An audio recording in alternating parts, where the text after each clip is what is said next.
Hello, it's Nikki. Welcome to another Character Quest video. So today's video is Eula's video. This is the last Character Quest video before we get into the Chasm quests, and then after the Chasm, we will do Yelan's quest, Hu Tao's quest, as well as watch past events, and then we will head into the summer event stuff, and then we will get finally to our Sumeru journey. But anyway, let's start with our table of contents. So first up, we have our story, demos and trailers, lore and voice lines, theories, and then at the very end we have our character log, which is when I talk about my personal opinions of the characters, their arcs, their relationships, where I think they're going in the story, their relevance to future arcs, and stuff like that. So anyway, I hope you enjoy. Oh, Jean. It's nice to see Jean again. Very busy. 手短に話そう。騎士団から君にある特殊な任務を依頼したい。Okay. Yeah, sounds like a typical Master Jean to me. 私も君とゆっくり話をしたいのだが、今はモンド城の安全を優先しなければならない。Very true. Very true. 実はここ最近、ローレンス家の人間がファデュイと深くつながっているとの報告を騎士団員からたくさん受けているんだ。Oh, what? What's the... Okay, so this must be a Mondstadt clan. The Lawrence clan? Well, that's honestly not a surprise. ローレンス家ってどんな奴らなんだ？過去のモンドには旧貴族によって支配されていた暗黒の時代があった。高等の王から取り戻した自由に再び枷がかけられ、それにより奴隷制度に拍車がかかったんだ。We read all about this, didn't we? In 初代ダンディライオン騎士 the lore バネッサ bits of 様が different 革命を起こ videos. し、旧貴族の支配を覆した。Vanessa そして from the セピロス騎士 comics 団 or を the 立ち上 the げ、 manga. 今のモンドへと変わった。その渦中にあったローレンス家こそがモンドに苦しみを与えた旧貴族だ。Okay. あ、おいらわかったぞ。 So 悪者の末裔がファデュイと一緒になってまた悪巧みをしてるんだな。今はまだ疑惑の段階だ。確かな証拠はない。今日君たちに来てもらったのはこの件を調査してもらいたいからなんだ。 they probably want outside それは opinion. 旧貴族と騎士団は Yeah. 過去敵対関係にあってな。 Politically, it's messy. 騎士団は長い年月をかけて双方の圧力を解消しようとしたんだが、貴族の末裔は未だ騎士団 You know を what? 敵 That's 視してい actually る。 true. Diluc doesn't like the Knights, but not for the reason 私 that I たちが think どんな態度 the で other 彼らに接 descendants しよう of と the も aristocracy いい do. 結果にはならないだろう。過剰な反応を引き起こしてしまうだけだ。調査という名目で押し入ることは可能だが、もしこちらの早とちりであれば、また彼らに不信感を募らせてしまうかもしれない。そうなれば、今までの努力も水の泡となる。Yeah, but we're not like... I guess this is true, but 君 we're は not like 騎士団の中で actually... も最も適任なんだ。その身分を強調する必要はない。君は遠くから旅をしてここへ来た旅人だ。 I guess so. この町の多数派ではない。彼と友好な関係を築けば、ファデュイとの一見も探れるだろう。 Friendly terms? 隅々まで考えが行き届いてるな。そんなことないさ。ただ外交問題で蓄積してきた経験を生かしただけだ。そのローレンス家の人間はシューベルトという。Schubert. 最近はモンド北側の城壁付近をうろついているらしい。 Okay. とっつきにくい性格のようだが、きちんと向き合って話せば問題ないだろう。 Uh-oh.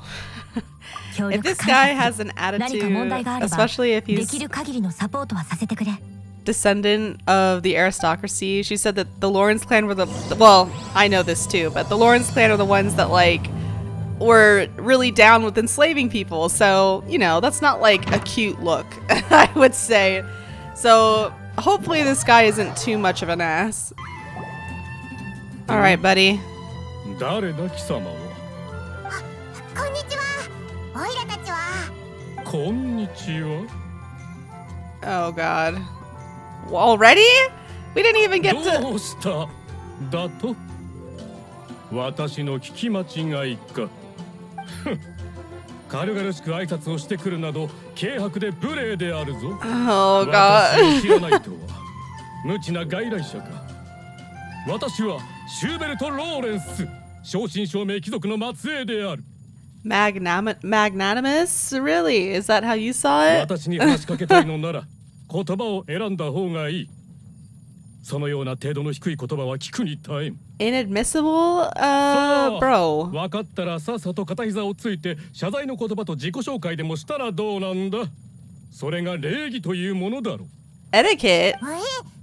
そんな礼儀聞いたことないぞ。 Well, fuck etiquette and tradition if it's based off of 皆がそれをわきまえていた時代は slavery and そのような礼儀 shit. さ貴族 Hello? に対し無礼を働いた場合、それが今はどうだ。規則は廃れ、礼儀作法も忘れ去られた。 It's no wonder. 旧貴族の尊厳を Yeah, I 疑っているのか。 question it very, 教えて very やろう。 blatantly. ローレンス家は Look how close 確かに he's 没 pointing 落 at し her たものの face. Get your 我 finger ら out of 末裔 her は今もの face. 栄光を取り戻す機会を伺っている。 Oh my god, are you serious? Get your fucking finger out of my face. Restore our 周 rightful りの人間が honor? 規則に従わないからこそ、私が貴族の高貴さと礼儀作法を主張し続けなければな。 Okay, this guy 貴 needs 様の to... 言動にはうんざりだ。それに貴様に礼儀を教えてやる。まだ大事な用事があるんだ。 Wow. 金団長からしたらあれが Yeah, she undersold that just like a little bit. Just like a little, you と know? りあえず一旦戻って相談しよう。 We didn't even say anything to him. He just insulted us endlessly, and that was that. Oh, Amber. あ、栄誉騎士。まさかこんなところで会うなんて奇遇だね。 Hello. 私もちょうどこの辺りを We 偵 haven't 察して seen た her ところなん since だ。 like the beginning. Oh my gosh. その表情、なんか嫌なことでもあった？ No, just an 金 extremely 団 rude 長から person. 依頼を受けたんだけど失敗したかもしれない。It wasn't our 大 fault. 丈夫、気にしないで。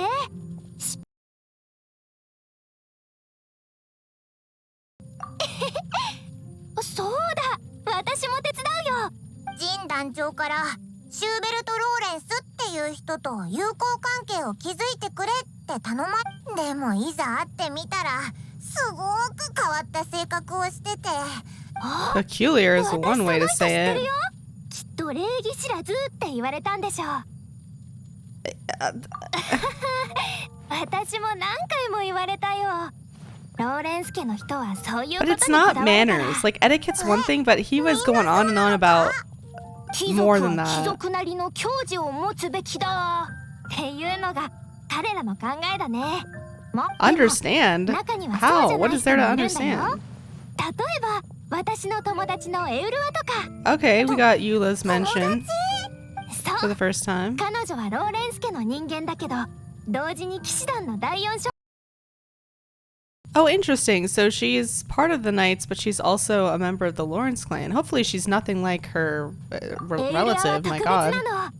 彼女は一族の人と違って Okay, 自 that's 分の good. 考えを持って行動をしてるから。言い換えれば彼女は一族の規則をあまり気にしてないってことかな。 Good to hear. Because the でも彼女もローレンス家 traditions の of 人 her 間との付 family き合い involve 方を like ちゃんと理 slavery, 解してるか so らね。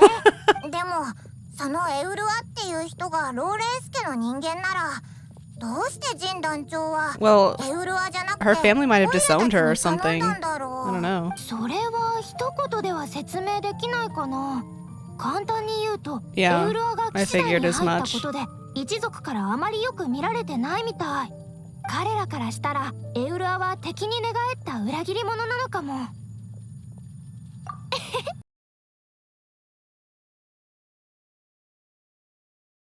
たらきっとシューベルトさんと打ち解ける方法を教えてくれるはずだよ。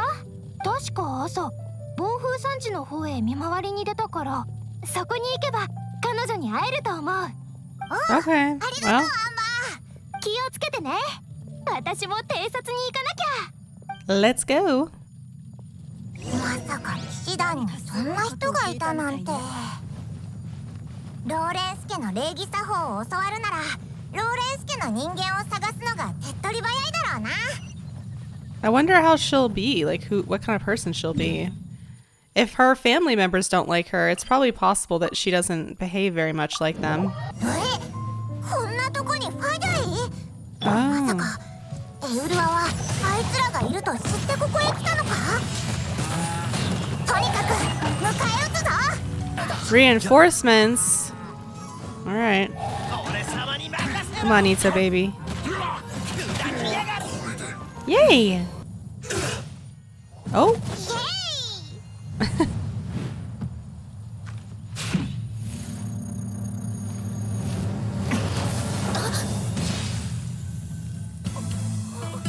Oh. The music.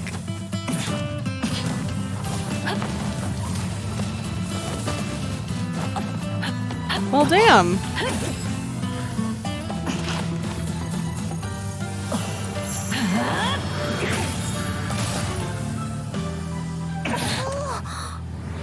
Very extra. I'm with it. I'm with it. I like the little Latin flair on the music. 手際がいいわね。彼らは私が長いこと目をつけていた標的なのに。 Oh. 手柄を横取りにされた感じだわ。これが早い者勝ちというものかしら。まったくこの恨み覚えておくわ。 Okay. It's fine. そうよ。ここの異変に気づいて急いで駆けつけてきたのに、君がファデュイを追い詰めてるんだもの。 Okay, that was a 手 compliment. 柄を逃した上に私が加勢していなかったら全く無関係の人間になり下がってたところじゃない。 Credit. でも怪我がなくてよかったわ。こんな大勢のファデュイと戦うのは大変だったでしょ。 We're used 何 to 言っ it. てるかあんまわかんないけど、オイラたちのことは心配してくれてるんだよな。は？どうして憎むべき相手を心配しなきゃいけないの？ What? でもさっき怪我がなくてよかったわって。あれはもし君たちが怪我をしていたら手柄を横取りされただけじゃなく、私がモンド城まで君たちを運んであげなきゃいけなかったでしょ。そんなことまでさせられた日には屈辱で君を敵として見ていたところよ。 I'm lost. What is she? What is? やっぱりなんだかおかしいと思ったんだ。初対面の人に対しておかしいだなんて貴族どころか普通の人から見ても That is 無礼だと思うけれど、それよりもどうして私の名前を知っているの？ Amber told その us. 礼儀のことと関係してるんだ。こいつはセピロス騎士 I'm 団 on の didn't 名誉騎士で、オイラたちはシューベルト・ローレンス answer her っていう question. 貴族を調査してるんだけど、でもその人は礼儀にすごくうるさくて全然話を聞いてくれないんだ。なるほど。あの人はそ Her ういう人なの。 uncle. Okay. 私のおじよ。 Well, he's で vile. もどうして彼の調査を？なるほど。本当にいい度胸をしているのね。私の目の前で一族の悪口を言うなんて。違うぞ、ジン団長の依頼なんだ。それにまだ容疑の段階だからな。Yeah, モ are ンド you 城の人々には curious? ローレンス家は悪者に見えるもの。そういう噂が出回ったっておかしくないわ。確かに昔残酷な支配者だったらしいから評判もかなり悪い Yeah, よ it's な。 not like their suspicion is unwarranted. 君もそんな風に考えていたのね。 Well, not of you. その言葉忘れないわよ。 Hold on, slow down. そっちが先に行ってきたのに。面白いわ。初対面の人に3回もこんな感情を抱くなんて。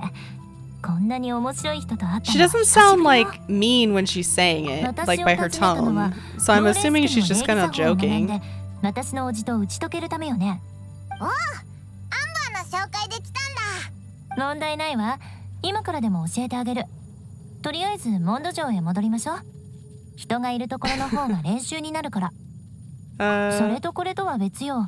代理団長の依頼やアンバーの紹介なら私も無視はできないわ。 okay, so she has like an odd way of 根には持ってるみたいだ interacting け with ど people, but 怒ってはないみたいだし、なんだかよくわからないな。 it doesn't. まあ Okay. おかしい人 Yeah, you're a bigger weirdo.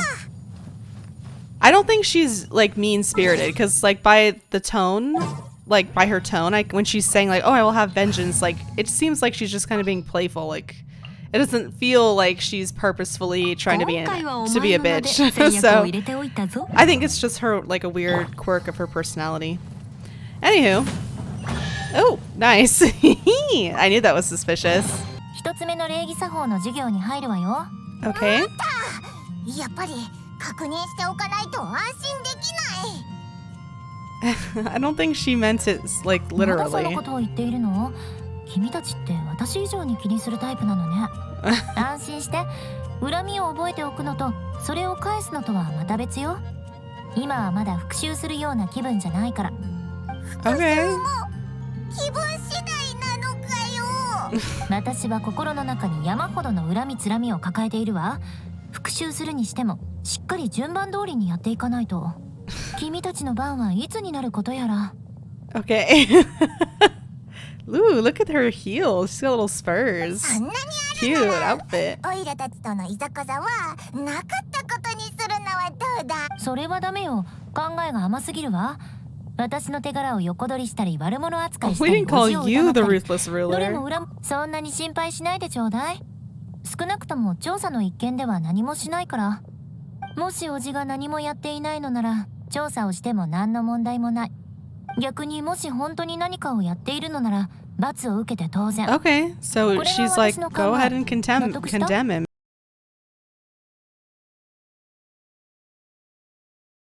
礼儀作法を重視するの。それが言葉遣いと所作よ。まずは言葉遣いから。日常生活であろうとも貴 Clearly. 族は独特な話し方をするの。 I'm not getting on my knees though. Fuck that. オイラもうできるぞ。この恨み覚えておくわ。はあ、全然違うわ。それにおかしい。お前の真似をしたんだぞ。しかもおかしいって言っちゃダメって言ったのもお前だろ。まさかお前って普段一族の礼儀作法を Why would she? 守ってないのか。 She doesn't like her clan だって面倒 apparently. じゃない。どれほど面倒かは今からやるお手本を見たら分かってくれると思うわ。うん、そうね。友達と挨拶する時の場面をやるわね。親愛なる友よ、夜明けの朝露とともに良い一日を。 Wow. 夜明けのなんだ。 We're going full これは朝 Shakespeare. 友達に会った時に使う言葉よ。それも身分が同じくらいの相手にね。朝露とは珍しくないもの。つまり友情は価値で測るべきではないという意味よ。また互いの交友は淡き水のようにという意味も含まれているわ。 Oh, Jesus. もっと気をつけるべきなのは。でもさっき親愛なる友って言ってたような。確かに親愛なる友だけど、そうね、こう言ったらわかるかしら。この言葉はローレンス家では仲が良くも悪くもない友達に対して言う言葉なの。 Yep, a lot of bullshit to hide everyone's true 普通の友 intentions. 達に仲が良くも悪くもない友 Sounds 達と about 命令 right してしまう for より an 親愛な aristocratic る友と言った court. 方がだから本当に仲のいい友達に親愛なる友なんて言葉を使ったらわざと疎外感を出しているのかと勘違いされるわ。これはまだ第一歩よ。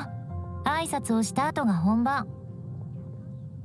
Well, shit. ストップストップ。誰か他の人を相手に貴族との交流のお手本を見せてくれよ。 Oh yeah, like that'll help. 分かった。いいわよ。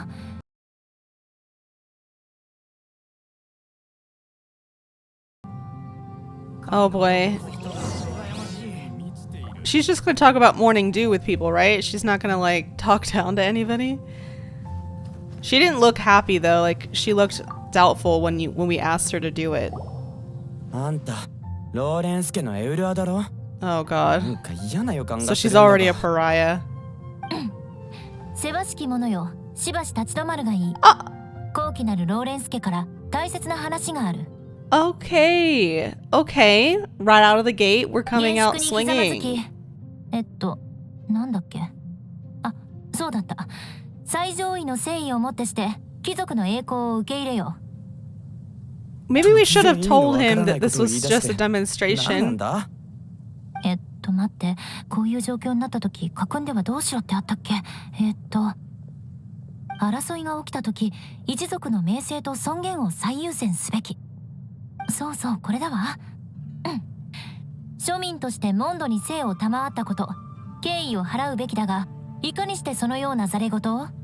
Okay, we definitely should have told him ローレンス家の人間は that this み is んな a 頭がおかしい demonstration. の She か？ doesn't actually mean this. ローレンスが支配する時代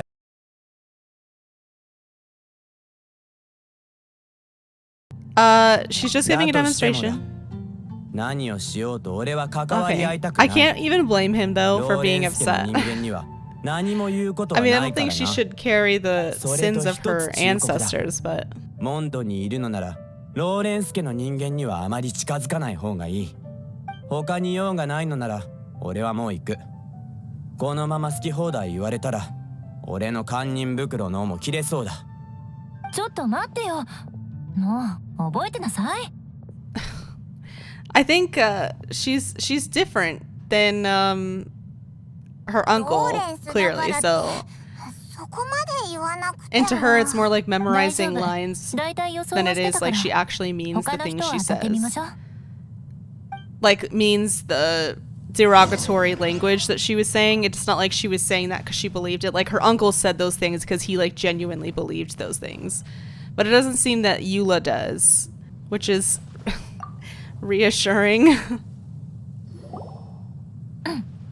憔悴する者よ。高貴なるローレンス家から大切な話がある。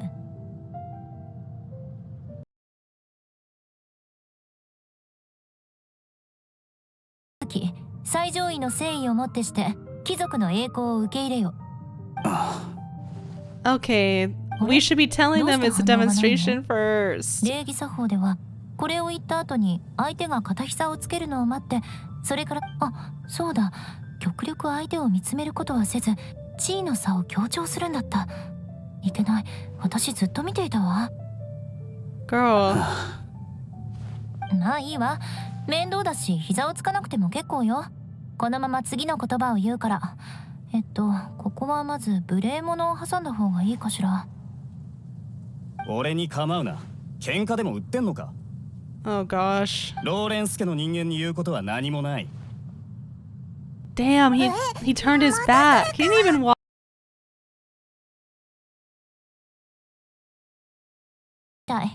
一人であれこれ言っても意味はないから。でも私に無礼を働いたこと忘れないわ。覚えて。 Okay, I'm just gonna cut you off there. Sorry, babes, but I don't think this wasn't a good idea. I blame this on Paimon. She wanted a demonstration, and it's turning out like this. もうやめてくれ。さっきまでのも全部聞こえてたよ。無駄な時間を使わせないでくれ。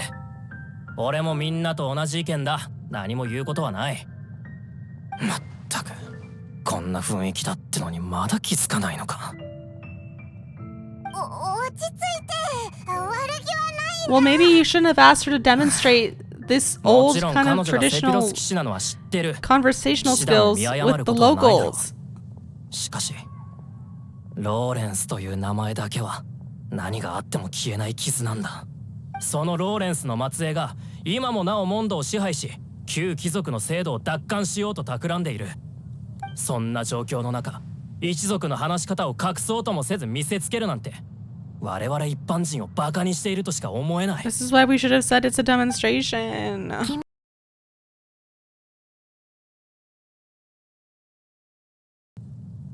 でもこのような扱いを受けたこと忘れないから。なんだ、やるってのか。言っておくが、腕っぷしじゃ勝てなくても騎士団に報告することくらいはできるからな。 Yeah, okay. すまない。でも彼女にもこっちの考えを理解 This して is もらいたか Paimon's った。 fault. それとこれ以上不快な思いをしたくないならそう、分かったわ。彼のことは放っておいていきましょう。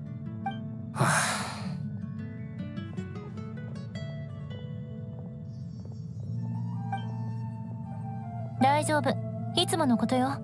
他は当たりましょう。 No, we're done talking to people. おいおい、 Yeah. もう十分 She should have just practiced on us instead of forcing her to go around insulting everybody in Mondstadt. みん So ながローレンス家の人間に対して仕方ないのよ。有名な悪者だもの。3歳の子供だってあの話を知っているくらいなんだから、当たりがきついのも当然よ。I mean,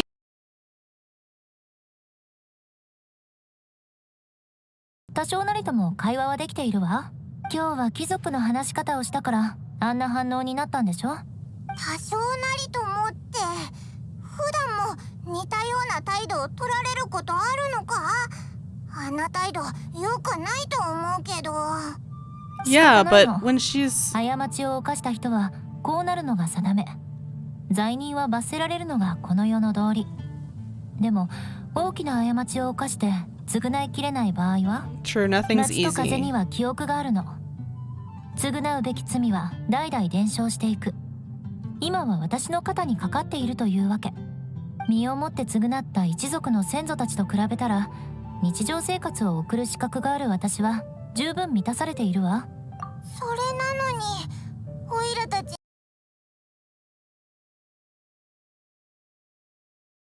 かり覚えておくわ。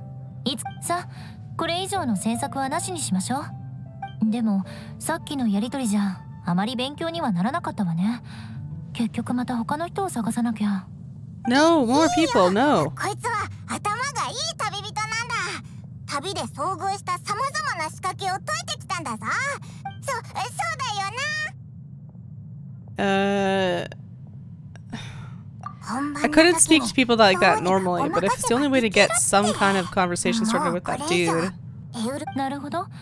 分かったのならいいわ。これで言葉遣いに関しては貴族の美学に由来するもの。しかし所作に関しては何度も特訓することが必要。これに関しては効率のいい特訓方法。 Dragon's Mine? Oh no. I hate that place. Alright.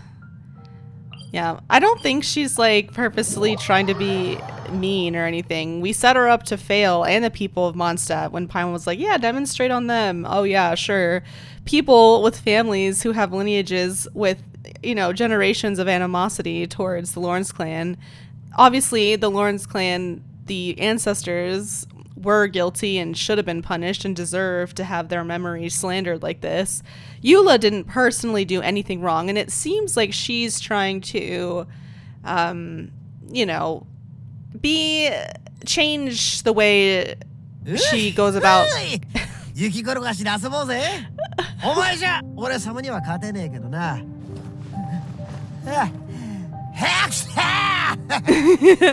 Sorry, I had to listen to eat.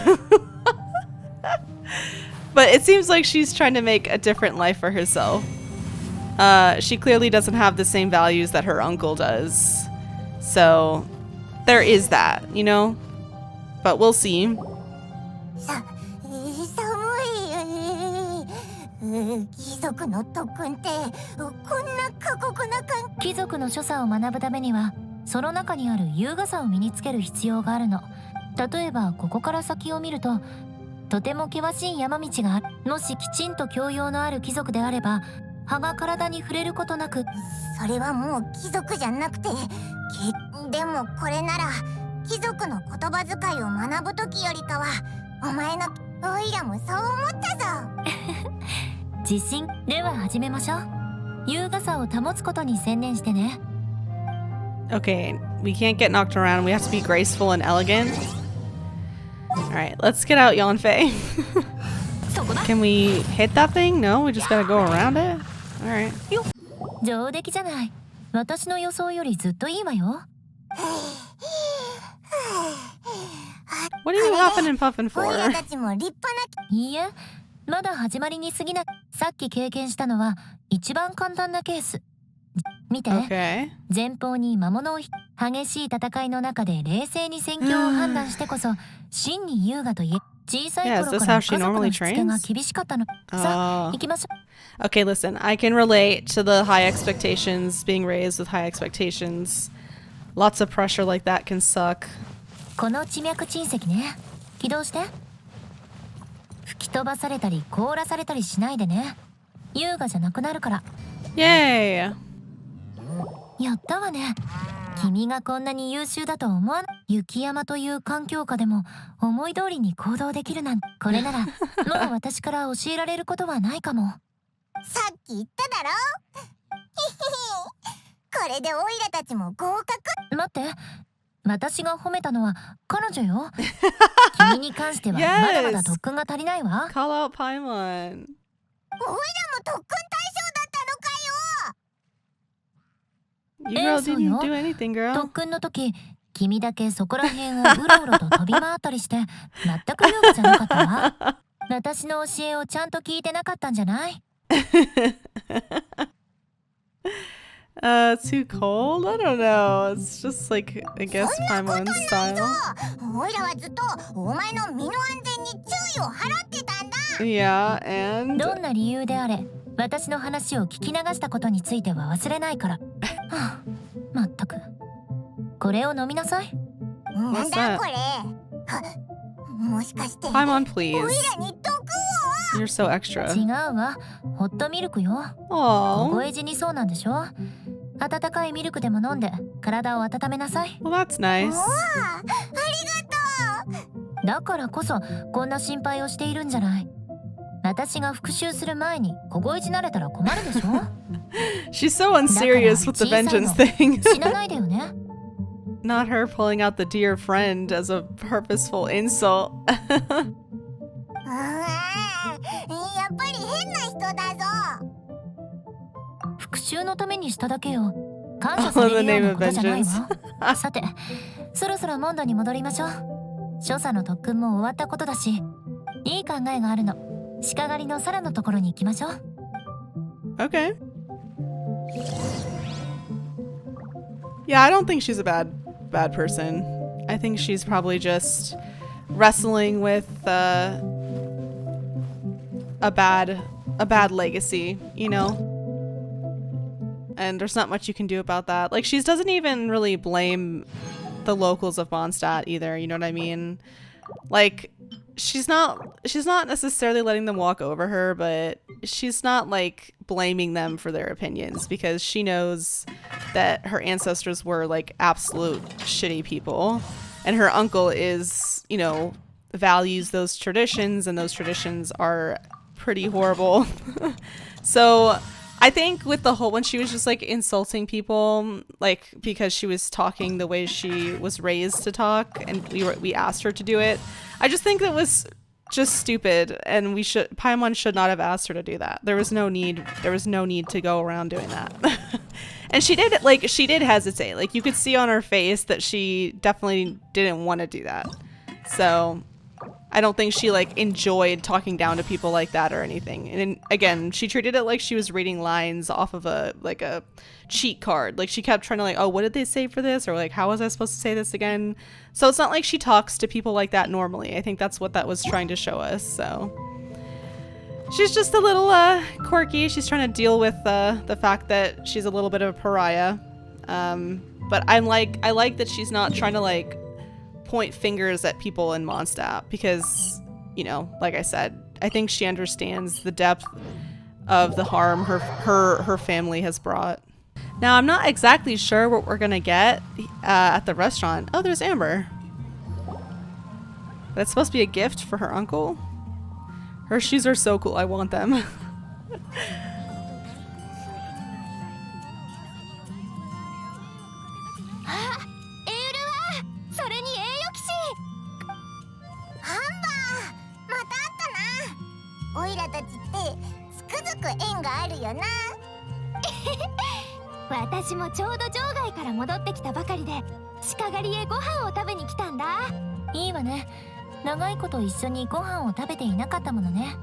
Oh, okay, so they eat together previously, or they hang out at least.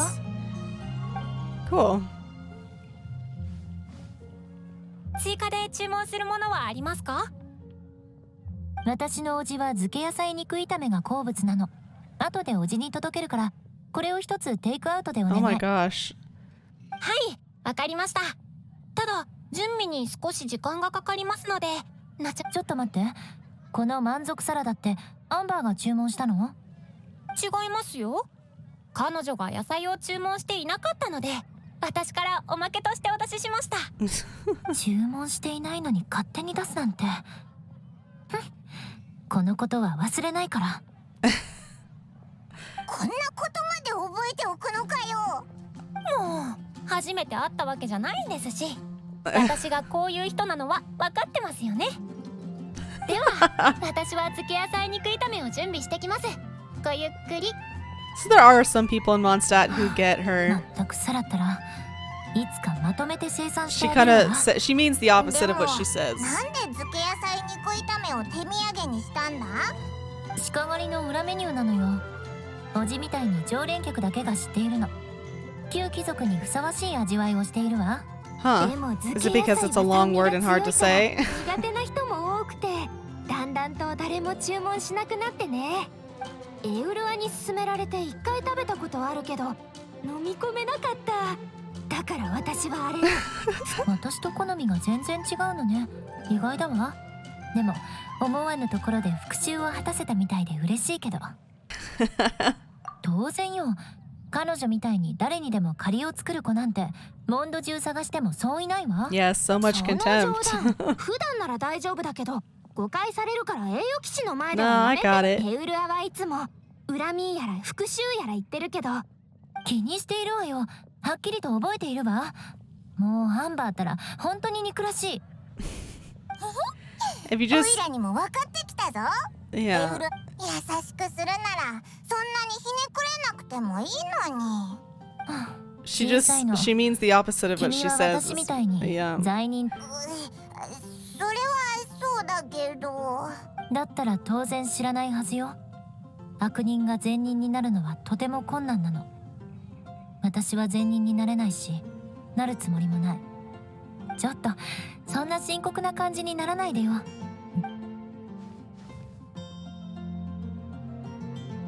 お腹いっぱい。サラさんのところでお会計してくるね。大丈夫よ。モラはもうお皿の下に置いたわ。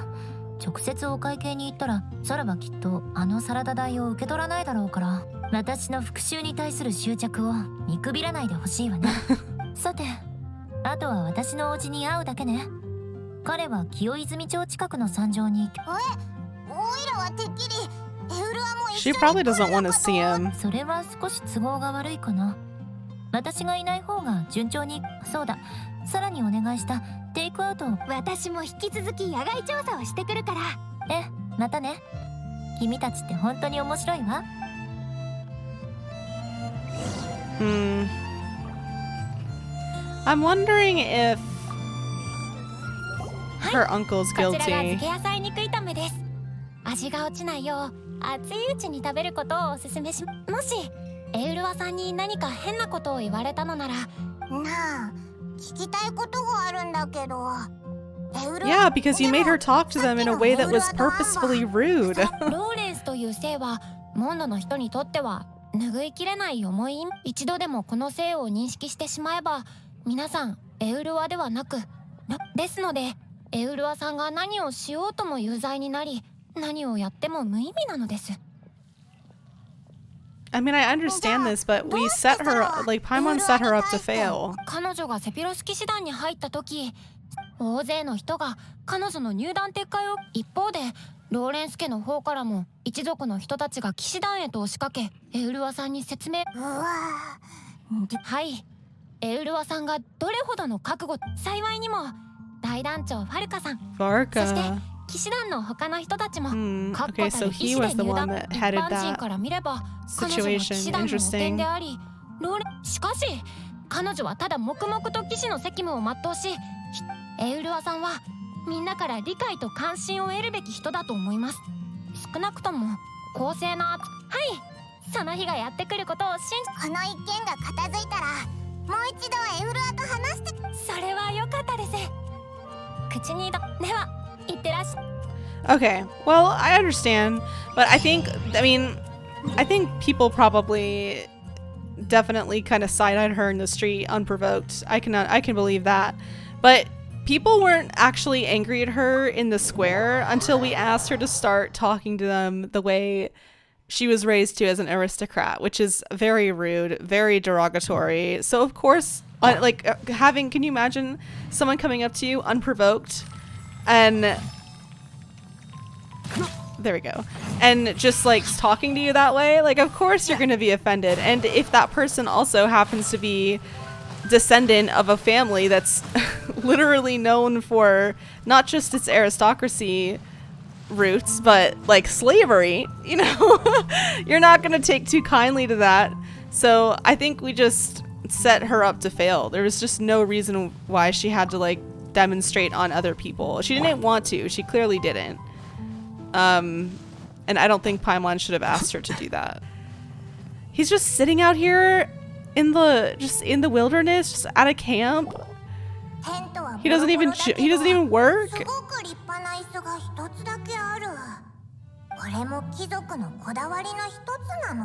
He probably just refuses to work.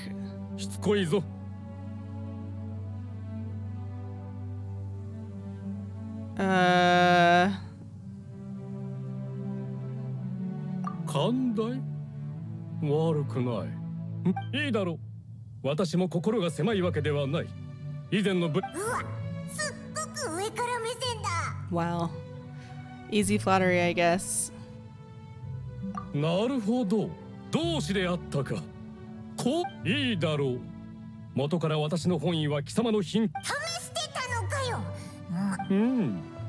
礼儀作法については合格だ。その言葉遣い、一体どこから学んだの？ Civilized. Oh my god. Ugh.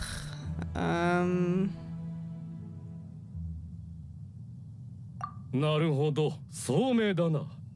モンドの愚民どもと比べ、実に逸材である。Oh my god. That's such a backhanded compliment. What a dick. なんと、これは月野菜肉炒め。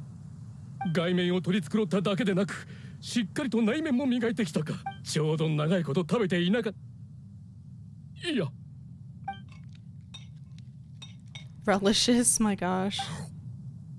おお、こうし。やはりこの味だ。Alright, I didn't want to hear him moaning about food. 貴様たちの誠意は受け取った。そこまで知っているのか。それは我々一族の。How gullible is he? Like, is he just gonna tell us? いいだろう。その礼儀作法、将来有望な逸材では。What? Full trust. 遠方から来た友に会いに行く。Oh my god. 彼らならローレンス家の栄光をと。So he is working with the Fatui.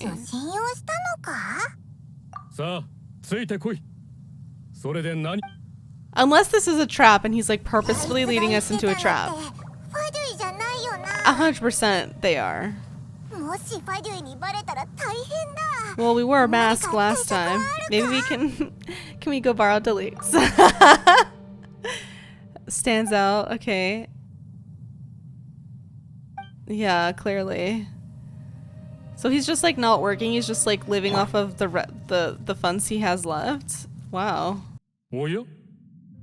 どうしてマスクを？ The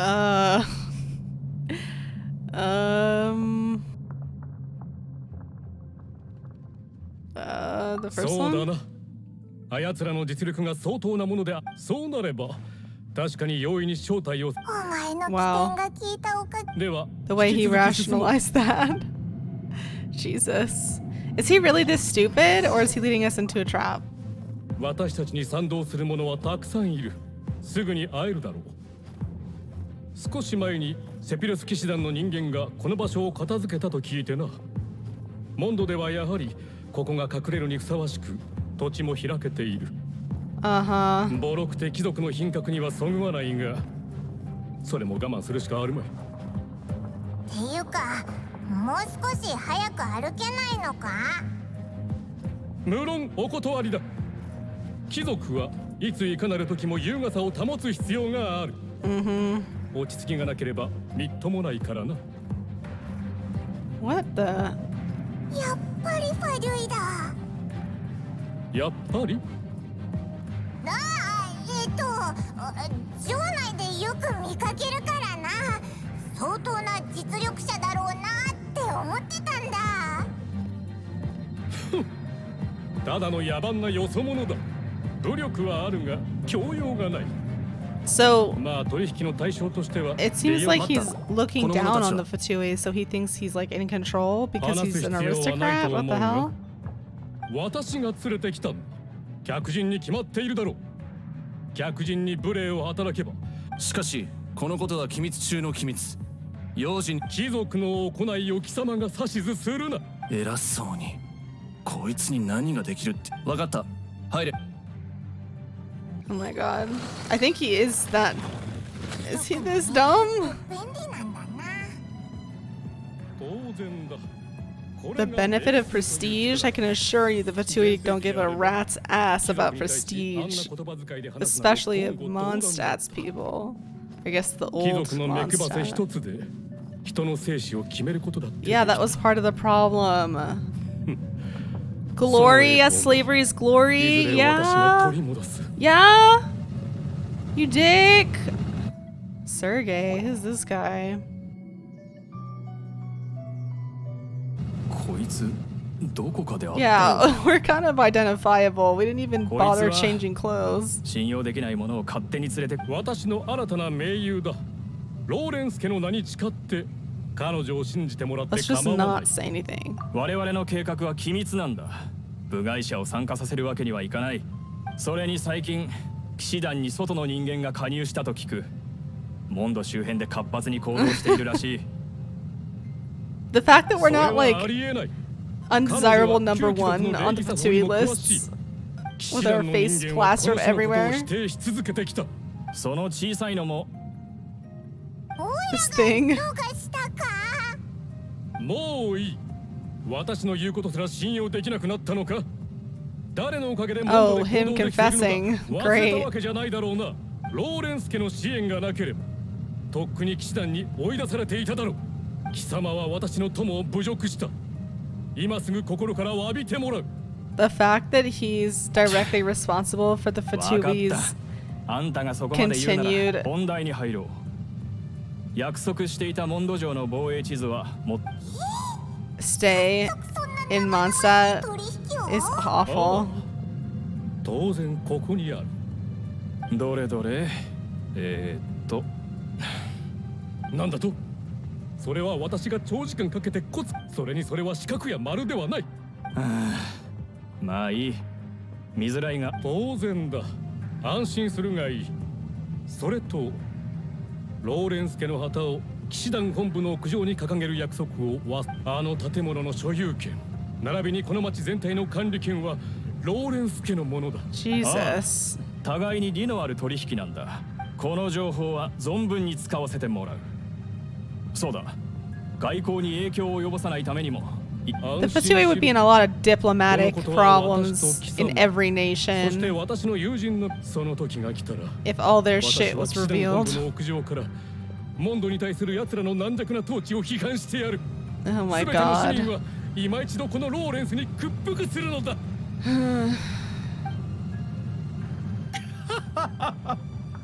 帰ってきた。私は帰ってきたぞ。Jesus. 最後に一つだけ忠告だ。軽率な行動はよせ。ではこれで。急にどうしたんだ？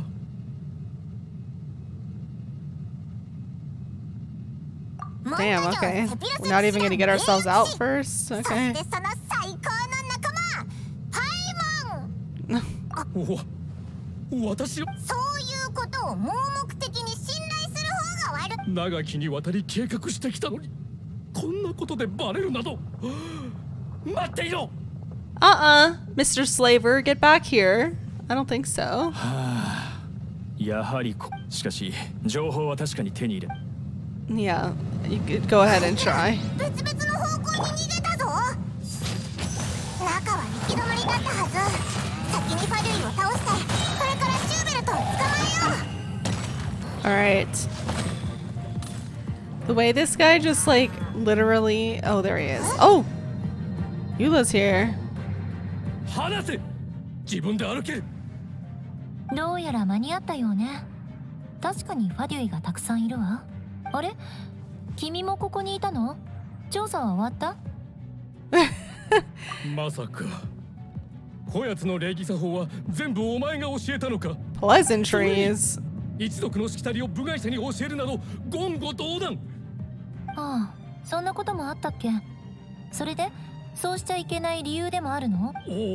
お前は一族のタブーを犯した。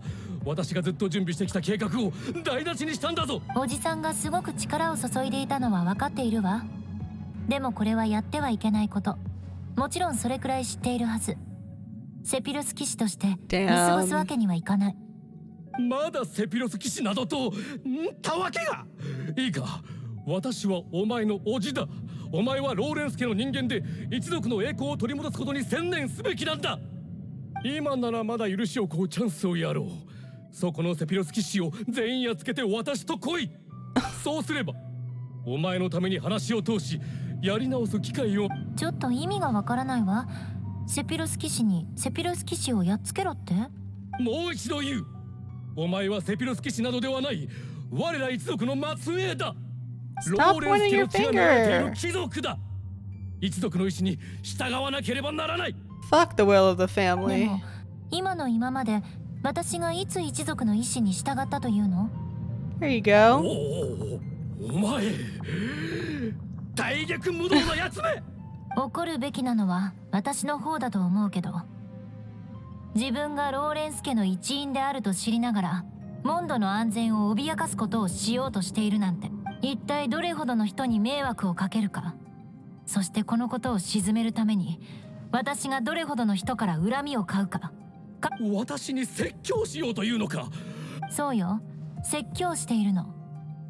おじさんが最も大切にしているローレンス家の名においてね。 Alright. 私はおじさんが言っていた choosing 栄 his 光の時 side. 代を経験したことがない。それでも物事の良し悪しを判断するくらいの能力はある。ローレンス家は絶対におじさんが考えているようにはならない。 Good for her. なんておぞましいんだ、一族の恥さらしめ。よもや一族にお前みたいな大逆無道な化け物が現れるとは。情 Jesus. 緒不安定になってるぞ。 Yeah, I would say hysterical is a good word for it. 何を言っているかわからないわ。彼を連れて行ってちょうだい。私と栄誉騎士はまだやるべきことがあるから。君たちが動いたということはもう決定的な証拠をつかんだということでいいのかしら。 Yep. さっきこっそり見たんだけど、お前のおじさんがただの自堕落な中年かと思っていたけど、まさかここまで執着。ひとまずその地図を回収しましょう。 I agree. Let's get those maps. Oh, okay. Very cool. I still want her shoes. Her heels are so cute. Oh. The sword looks like a instrument. Ah! Oh! What the hell? Okay, I'm pretty sure I fucked that up too the first time we came through here. I'm pretty sure this is the same one we did with Diluc. So, I'm pretty sure I messed that up the first time too. What the? Oh. Alright, let's see. Ooh, okay. So we have like a elemental application for her E, like Kaya.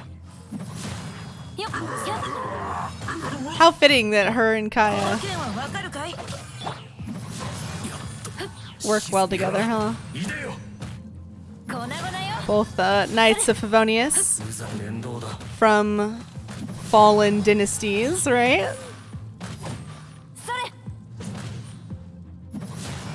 She has such a cool moveset. Like, it's almost like she's dancing. That's cool. She also has a matching little cape. Like, Kaya has this little off-the-shoulder, one-sided cape, too. Oh, her cape, like, sparkles. That's cool. Alright. We'll just up hit the defense.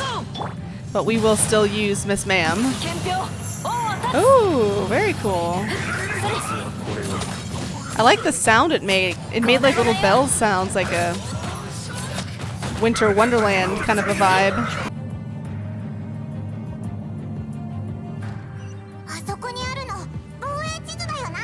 Yeah, this is the same room we fought the first Fatui, this guy. Well, it wasn't Sergey, it was another dude. But we fought him with Diluc. There we go.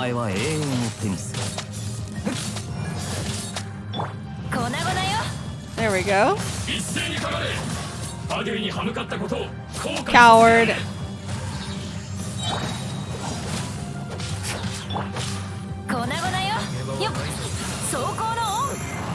Ooh, what is that? She's like has a thing that floats over her head. I'm pretty sure it's like a buff of some kind. We did it. これね、追っている間にコピーを作られたかどうかまではわからないけど、 They might 少な have. くとも彼らの操り人形である。ファデュイがお前のおじさんを頼る必要な。確かに。でも操り人形を通してモンドを支配するのではなく、いかにファデュイでも今すぐ攻め込んでくるとは思えないわ。そうなったら彼らの相手はモンドだけにとどまらないもの。とりあえずこのことは私から代理団長に報告しておくわ。そうだぞ、現れるタイミング。それは以前私の追っていたファデュイをだから今回は君に復讐するために来たのよ。手柄を奪われたのなら奪い返す。ここまで長い時間。 I think she probably was. 気づいてたんだろ。 She probably felt responsible, like she had to be involved in this since it involved her 復讐しに来た family. の。勝手に私の意思を曲げないでちょうだい。 Okay. でも小さいの。見た目は賢くなさそうなのに、この恨み覚えておくわ。見た目は賢くないって。二人ともこれで私たちは深い敵同士に。君たちが灰になっても絶対に忘れないんだから。おう、かかってこい。その意気よ。じゃあ、また会おうな。もちろんまた会えるわ。 Okay. She's so unserious. Okay then.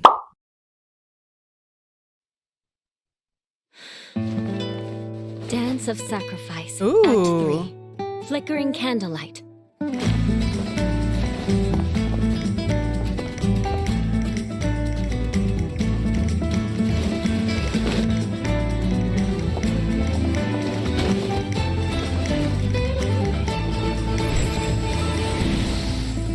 The Latin flair is nice.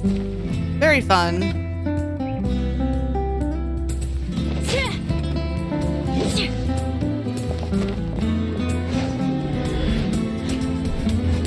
This was once part of a ceremony for aristocrats to show off their stature.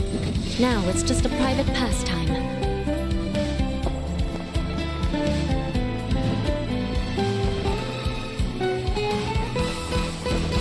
Vengeance will be mine!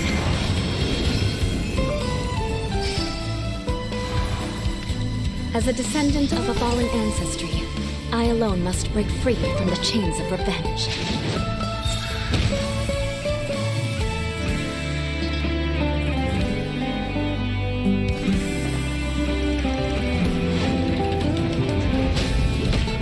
Shudder! Rack and ruin!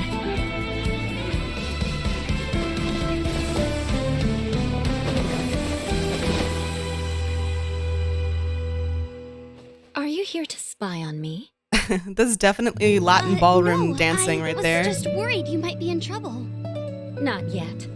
It takes two to tango. Oh? Shall we? Huh? Ever since the first night of Favonius rid herself of her chains, the winds of freedom have carried the fight against oppression into every corner of Mondstadt. Yet today, among the ranks of the knights sworn to champion freedom, there walks a descendant of the former tyrannical aristocracy. Eula, the progeny of an infamous lineage with vengeance always on her lips, is the captain of the Knights of Favonius Reconnaissance Company, the Spindrift Knight, supremely skilled with her blade. Her controversial heritage leaves many wondering why the Knights would accept her. Perhaps because the songs of freedom woven into the Mondstadt winds first asked, why not? Ready for reconnaissance. That's so venti. Why not? Naturally, Eula earned her captaincy with her superior capabilities. masterfully combining Favonia's blade work with cryomagic. She forms frost at the tip of her blade, which she wields with the cadence of a dancer. Waltzing gracefully into battle, she then strikes like a crashing wave. Eula derives no additional status in Mondstadt from her once noble lineage, but finds herself the victim of a strict and outmoded education. She dismisses what she was taught as pointless pretension, yet is unable to escape its influence entirely, often subjecting herself to meticulous introspection. When Eula crafts talent level up materials, she has a chance to double the output, boosting the party's adventure readiness. Eula's normal attack can combo up to 5 strikes that deal physical damage to enemies. Holding the attack steadily consumes stamina, while Eula unleashes a rapid string of slashes, also dealing physical damage.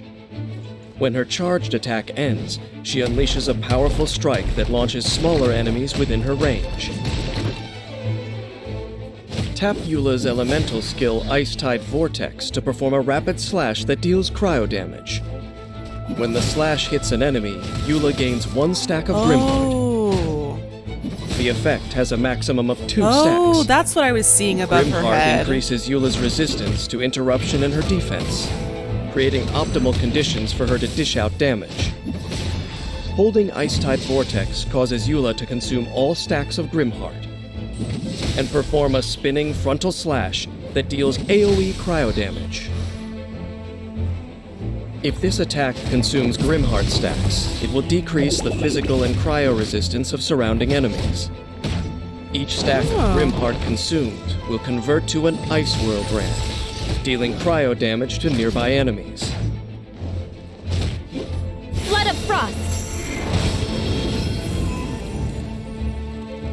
Eula's elemental burst unleashes a mighty slash of her sword, dealing cryo damage to surrounding enemies and forming a Lightfall sword that follows her around. Oh. While the Lightfall sword is present, Eula's resistance to interruption is increased further.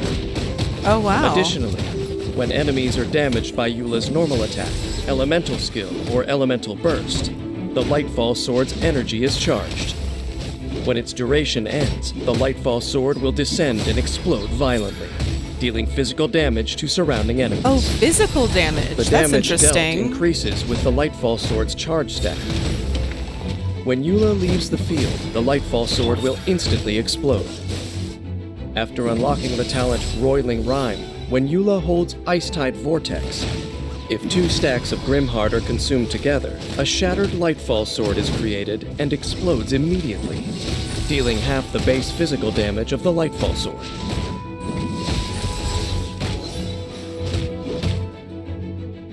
Years of reconnaissance company campaigns have honed Eula's instinct for launching surprise offensives. When she strikes, waves of frost and rays of light surge forth like ocean spray.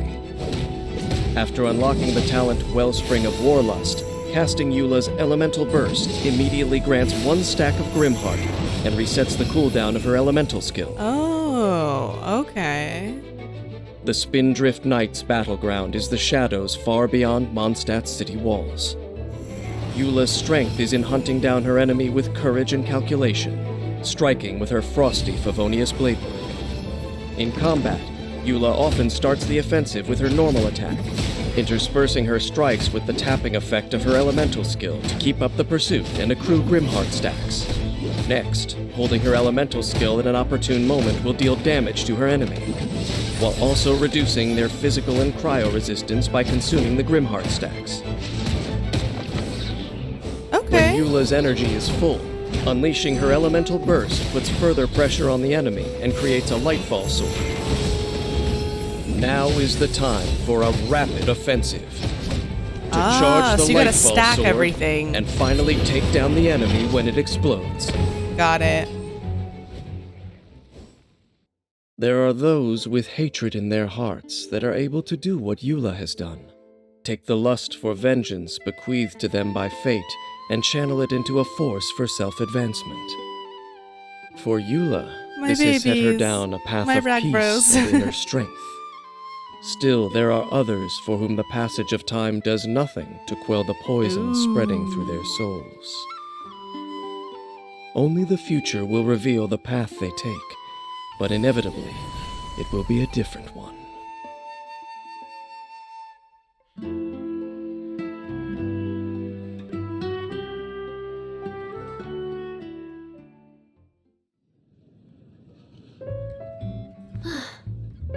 Thanks for sharing the table with me. To think all the other patrons are actually avoiding me. I'll remember this. Seriously, they care that much about my lineage? Even if I were out for vengeance, they'd have to wait their turn. The Gunhilder clan, the Roggenvinder clan, and the Lawrence clan are the three most prominent families in Mondstadt's history. Among them, the Lawrence clan became blinded by their desires, plunging Mondstadt into a dark era under the aristocracy's oppression. In time, Lady Vanessa overthrew the aristocracy and established the Knights of Favonius, while the Lawrence clan quickly fell into obscurity. Over the next 1,000 years, their flame of vengeance continued to flicker and burn, but never again did it ignite into a blaze. Perhaps the finishing blow to the Lawrence clan was she who is known as the Spindrift Knight, most gifted descendant of the Lawrence clan, Eula, joining the Knights of Favonius. Although the word vengeance is always upon her lips, she has proved time and again that she is a kind-hearted and honorable ally. Hey, when a noble woman is speaking, you are to lower your drink and look her directly in the eyes. Oh my god! You really ought to learn some proper etiquette. Not Aether looking at her freaking chest. Jesus. Is that what that was trying to imply? Damn. Girl talking about me behind my back again. Mark my words. Vengeance will be mine.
Okay, so this is Eula's wiki page. Eula Lawrence is a playable cryo character. Although a descendant of the infamous and tyrannical Lawrence clan, Eula severed ties with the clan and became the captain of the reconnaissance company with the Knights of Favonius. You know what I think is interesting, just like as a little aside, that both captains that we've met so far in the Knights of Favonius are cryo. Like, Kaya is cryo, Eula is a cryo unit. I've seen hints that Varka is also cryo. And Eula and Kaya too. Maybe it's like a captain thing, but they have like this little off-the-shoulder cape. Like they both have, I don't know if, actually I don't think it's on the same side, but I think it might be, I think that might be a sign that they're a captain. I don't know. Anyway, I think that's cute. Let's go ahead and click on this Lawrence clan lore so we can get more of a detailed background on Miss Eula.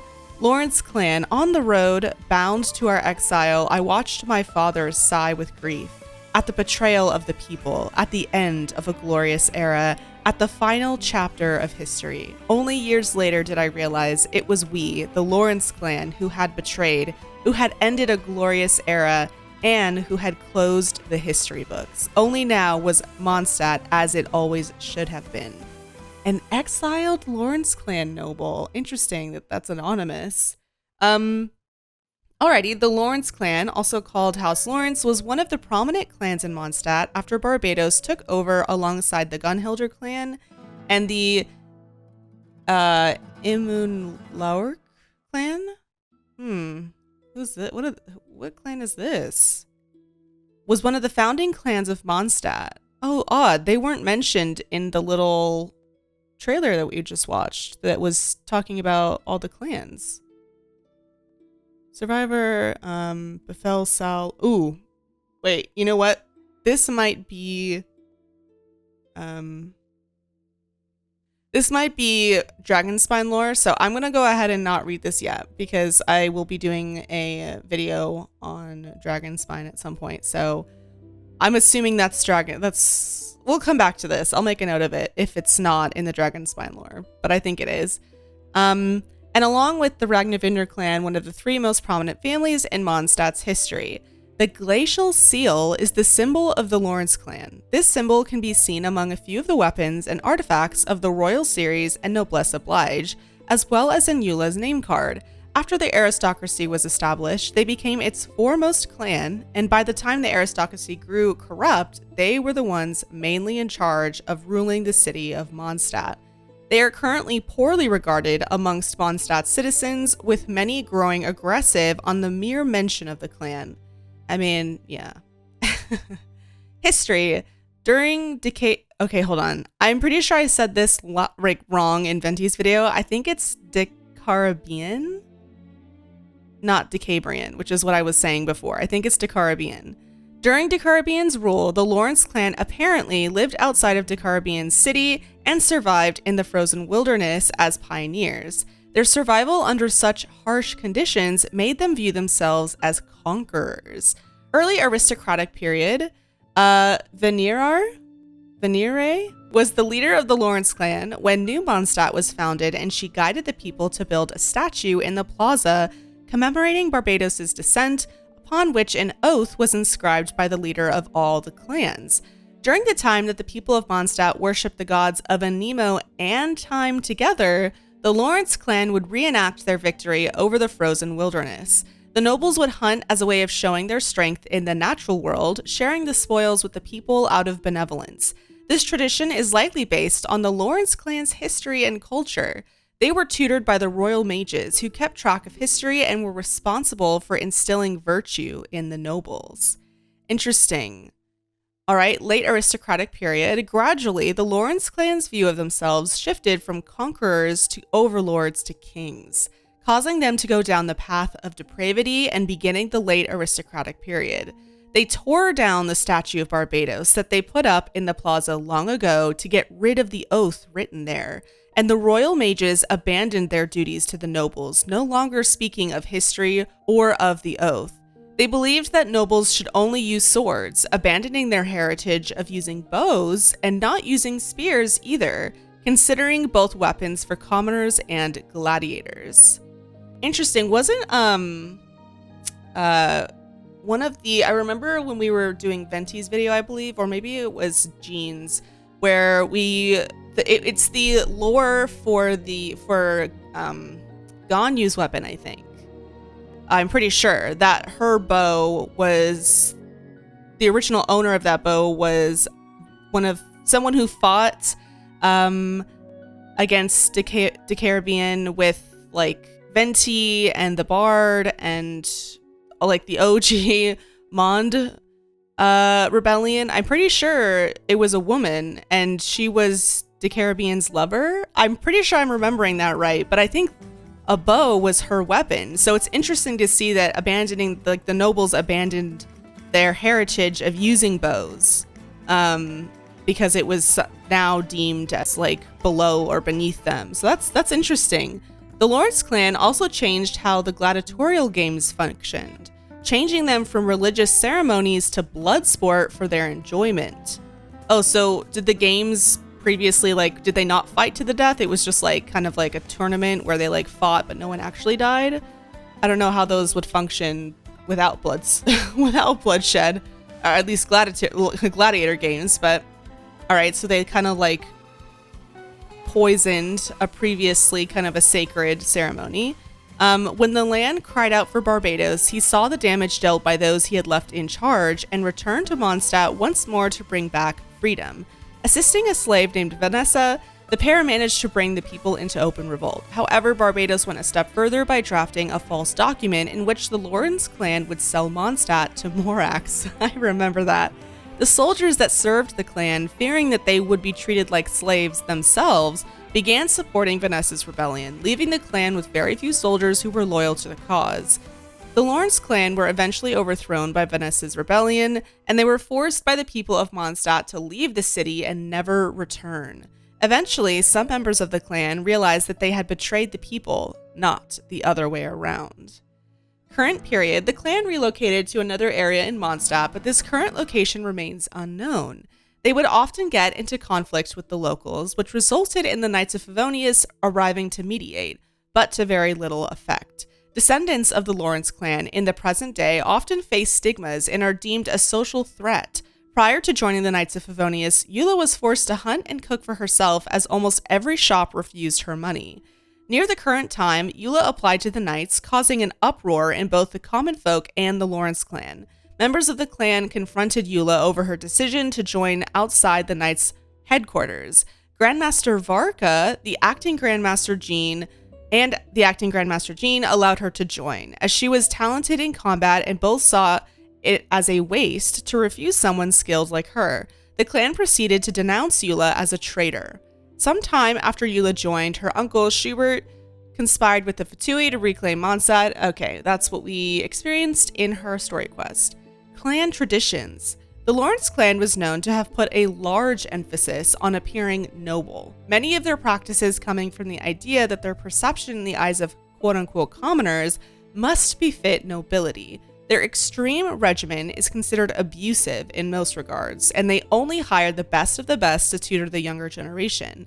The curriculum focuses mainly on combat, dance, cooking, and etiquette. They also place high emphasis on art, calling it the second soul. Wow. In battle, Eula states that members of the clan always had to appear refined and steadfast no matter the circumstances. They also had to quickly think on the spot in the heat of battle. Being knocked over or frozen is considered unsightly and embarrassing. Well, I'll say this, being frozen mid-battle is fucking embarrassing. You know what else is embarrassing? Getting caught in those stupid water bubbles that the mages throw at you, and your character's just helplessly swimming in it as you smash the spacebar. Yeah, that shit sucks. Dancing and art are extremely important part of the clan's traditions. Eula's character stories mention the Dance of Sacrifice, a noble ritual, is believed to be the crystallized form of this second soul. Oh my gosh, that's so beautiful. The third act of this dance belongs to the Lawrence clan, known as Flickering Candlelight. It is a solo dance that has been passed down through generations, performed by the eldest daughter. Bleeding toes are seen as a point of honor when learning the difficult steps. While the segment used to hold great meaning, the clan was forced to drop it from the curriculum due to a lack of dancers to teach it, and has since been regulated as an artistic pastime, simply put, a graceful dance. As someone who has a lot of history with dance, ever since I was 3 years old, I had trained to be like a professional ballet dancer. And I had like a short career dancing straight out of high school. So I definitely am connecting heavily to this this reverence to dance that Eula has, and that the traditions of her clan's roots, not the corrupted part of her clan's history, the part of her clan that enslaved people, not them, but her original clan traditions that this segment is talking about, and how they valued art and dance and calling dance the second soul. I don't know, that's so beautiful. I really connect to that. But anyway, due to the clan's insistence on retaking Mondstadt and returning to their quote-unquote former glory, they knew that they could not trust the commoners to make food for them. Emphasis was thus placed on cooking for themselves to avoid steeping to their levels of vulgarity, with particularly harsh rules. Even the slightest of missteps would result in a harsh scolding or disciplinary action from the tutor. However, adherence to such rules ensured that the dishes were made of extremely high quality, such as Eula's signature dish, Stormcrest Pie. Even when modified, it was still noted to be extremely tasty and is now a local favorite. Apart from fine cooking, members of the clan are particularly fond of the sauerkraut dish, an extremely sour dish. I am going to butcher that German name, so I'm just not gonna say it. Great emphasis was also placed on how members should speak to other nobles of similar lower or higher standing and commoners. Eula explains that the term dear friend should only be used to address those the speaker were acquainted with and not particularly close to. Trying to apply it to one particularly close would imply that the speaker was trying to estrange the recipient. Likewise, saying good friend is considered offensive. Commoners had to treat them with utmost respect. For those who had offended a noble, the commoner had to kneel and quickly apologize while not staring at them too long, lest the noble end up comparing the differences in status. In the clan itself, passing this knowledge to outsiders is strictly forbidden. The Lawrence clan seal is known as the Glacial Seal, and it is currently carried by Eula. It represents the clan's disposition all the way from the early days of Mondstadt, newly freed from the Caribbean's tyrannical rule, cold and unsullied, undaunted by any flame, composed and unshaken in all circumstances. Known members, early days of Mondstadt: Venare? Venare? I think that's how you say it. I don't think it's Venari or something like that. Let's see. This is like the original. This was the original founder. Venare was the leader of the early generations of the Lawrence clan, who lived approximately 2,600 years ago. My gosh. Under her guidance, the original Anemo Archon statue was built in the plaza of the city of Mondstadt, with an inscription of the oath to defend Mondstadt written beneath. However, after the statue was torn down by her descendants in the late aristocratic period, the inscription was lost and can no longer be seen on the rebuilt statue. She had an as of yet unclear relationship with Leonard, having helped him reach Pylos Peak. Who the heck is Leonard? What is this? Was an adventurer who lived approximately 2,600 years ago, as well as the designer and inventor of the Wind Glider. What? Leonard and his legacy are the driving force behind the meteorites in the Unreconciled Stars event. Oh, this is event lore. Okay, you know what? Then we won't read. I was going to read his page, but we're going to save it. And we'll come back to this for the event thing. So we're going to come back to that. But that's cool. Okay, so Venare seems to be tied very deeply to Mondstadt, obviously. Okay, cool. Not very much on her. 1,000 years ago, Lord Lawrence, Sparkle Lawrence. Okay, so this seems to be, I'm assuming this is the manga Lawrence's. Cruise lead? Disowned. True name unknown. This was an alias ascribed to a member of the Wanderers troupe who wielded the bell. Originally born to the Lawrence clan. Oh, so this is artifact lore. Oh, interesting. He turned his back on the clan and was disowned. In turn, at some point either before or after he was disowned, he became the last known member to join the Wanderers troupe. After the troupe's failed uprising against the aristocracy, Cruiselide was spared from severe punishment thanks to his privileged origins despite being disowned. The deaths of his companions did not deter him, however, from establishing an underground organization dedicated to undermining the aristocracy and later aiding Vanessa's rebellion. Both his true name and his ultimate fate are left unknown. Okay, interesting. One day I'll do videos on artifact lore. One day, guys. Okay, present day is Schubert and Eula. All right, sweet. So that's Lawrence clan lore. Let's head back to Eula's page and go ahead and jump right into her lore. A rebellious descendant of the old aristocracy who was always out on the battlefield. As one born into the old aristocracy carrying the bloodline of sinners, Eula has needed a unique approach to the world to navigate the towering walls of prejudice peacefully. Of course, this did not prevent her from severing ties with her clan. As the outstanding Spindrift Knight, she hunts down Mondstadt's enemies in the wild to exact her unique quote-unquote vengeance. Alrighty, let's go ahead and read her character stories. Character details. Eula's role within the Knights of Favonius is captain of the reconnaissance company. The nature of her work means that she rarely sets foot in the city. She spends most of her time out in the wild, leading her team of scouts as they hunt down Abyss Order operatives and other monsters. Known as the Spindrift Knight, Eula wields her blade with consummate skill, but perhaps more importantly, she is well versed in strategy and possesses great courage and excellent intuition.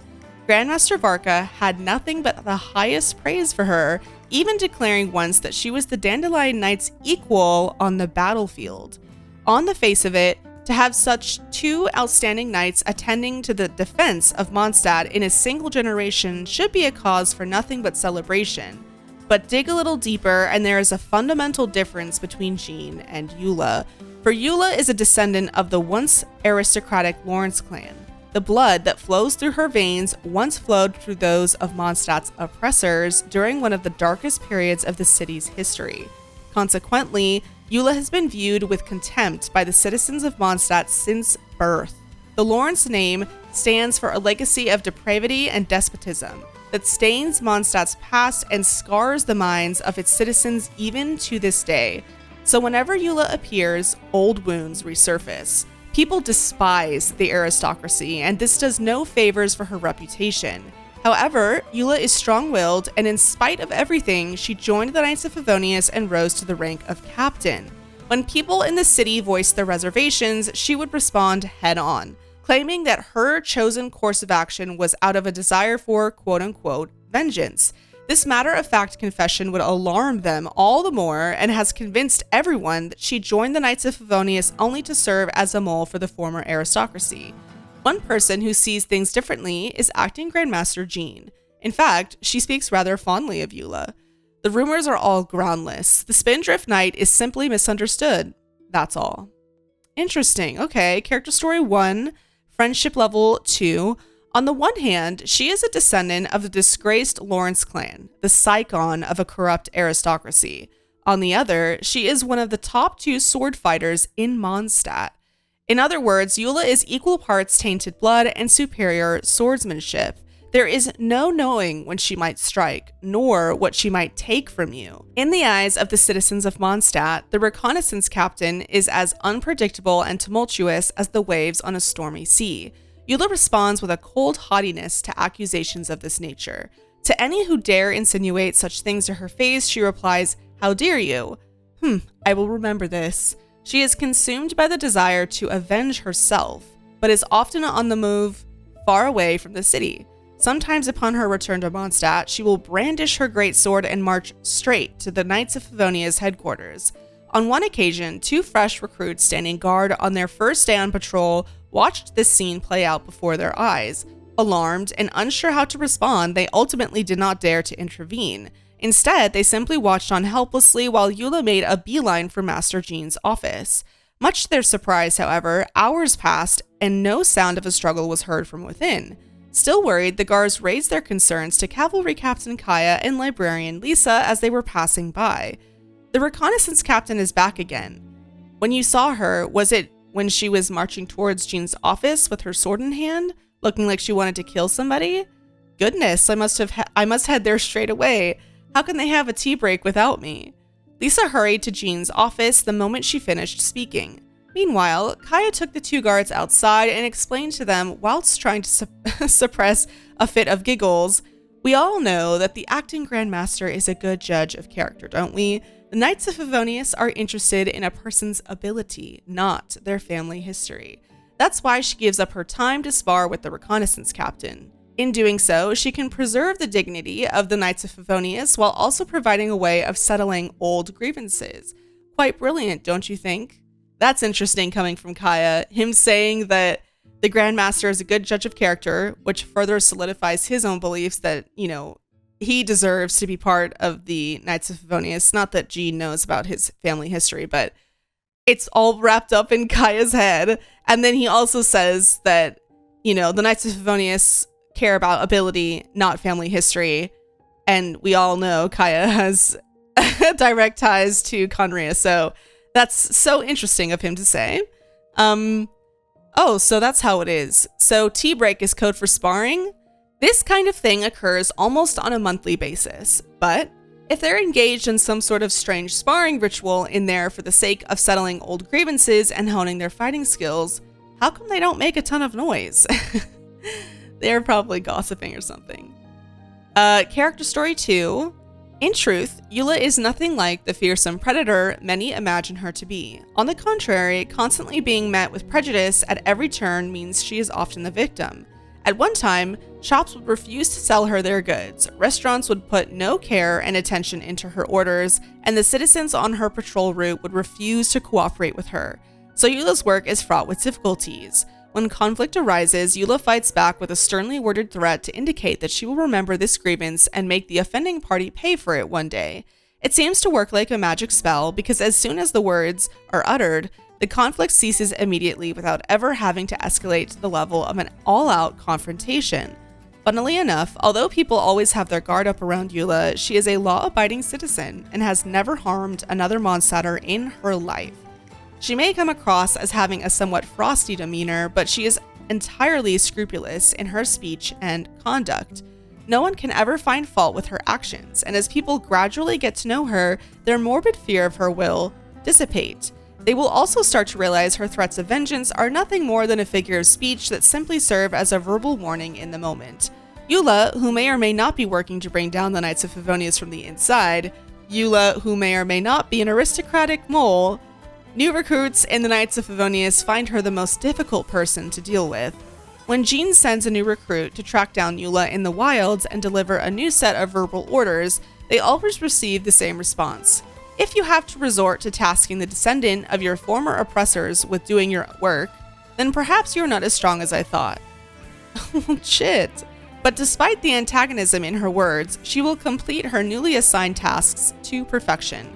The new recruit is invariably forced to admit that with her abilities, it is no wonder she was able to achieve a captaincy within just a few years of joining the Knights. Everyone knows Eula is the frosty and antagonistic Spindrift Knight, the aristocrat who has a score to settle with the Knights of Favonius, the openly hostile and potentially dangerous individual. But is this really the truth of who she is? On the way back, the new recruit thinks back over Eula's every action. What was that kind and resilient look I saw in her eyes when she wasn't looking at me? She seems to take her job seriously. So surely she can be relied on after all. Okay. Character story 3. Mondstadt is a city of freedom and happiness, where the descendants of a disgraced former ruling class can find true friends. Unfortunately, there is one person from whom Eula can rely on to be her spokesperson to the Mondstadt masses, and that person is Outrider Amber. Everybody loves Amber, so when she is around, shopkeepers will sell their wares to Eula at the normal price. If they're in an especially good mood, they may even exchange a few words with her during the process. It is at moments like this that Eula shows her most agreeable side. Because of this, and because Amber is just so nice, she'll often accompany Eula on trips out, or even run all her errands for her and deliver the goods straight to her home. Amber is also the reason that the city folk end up hearing all about the reconnaissance captain's accomplishments out in the field. Every time Amber informs them of Eula's long list of achievements in battle, they can't help but let out a little gasp of surprise. Early one weekend morning, Amber stood atop a makeshift stage of wooden crates and began announcing Eula's latest highlights. Recently, the Knights of Favonius reconnaissance captain saved the life of a woman at Dornman Port. Oh, is this Mondstadt's infamous port we've not seen yet? I hope we go there someday. After investigation with this woman's close cooperation, she then proceeded to successfully capture all the Abyss Order operatives hiding in the vicinity of the port. The woman in question was a renowned legal expert from Liyue. Yanfei? That's the only renowned legal expert from Liyue I know. And the Knights of Favonius have since received official correspondence from the Liyue Communications Office thanking the reconnaissance captain for her deeds.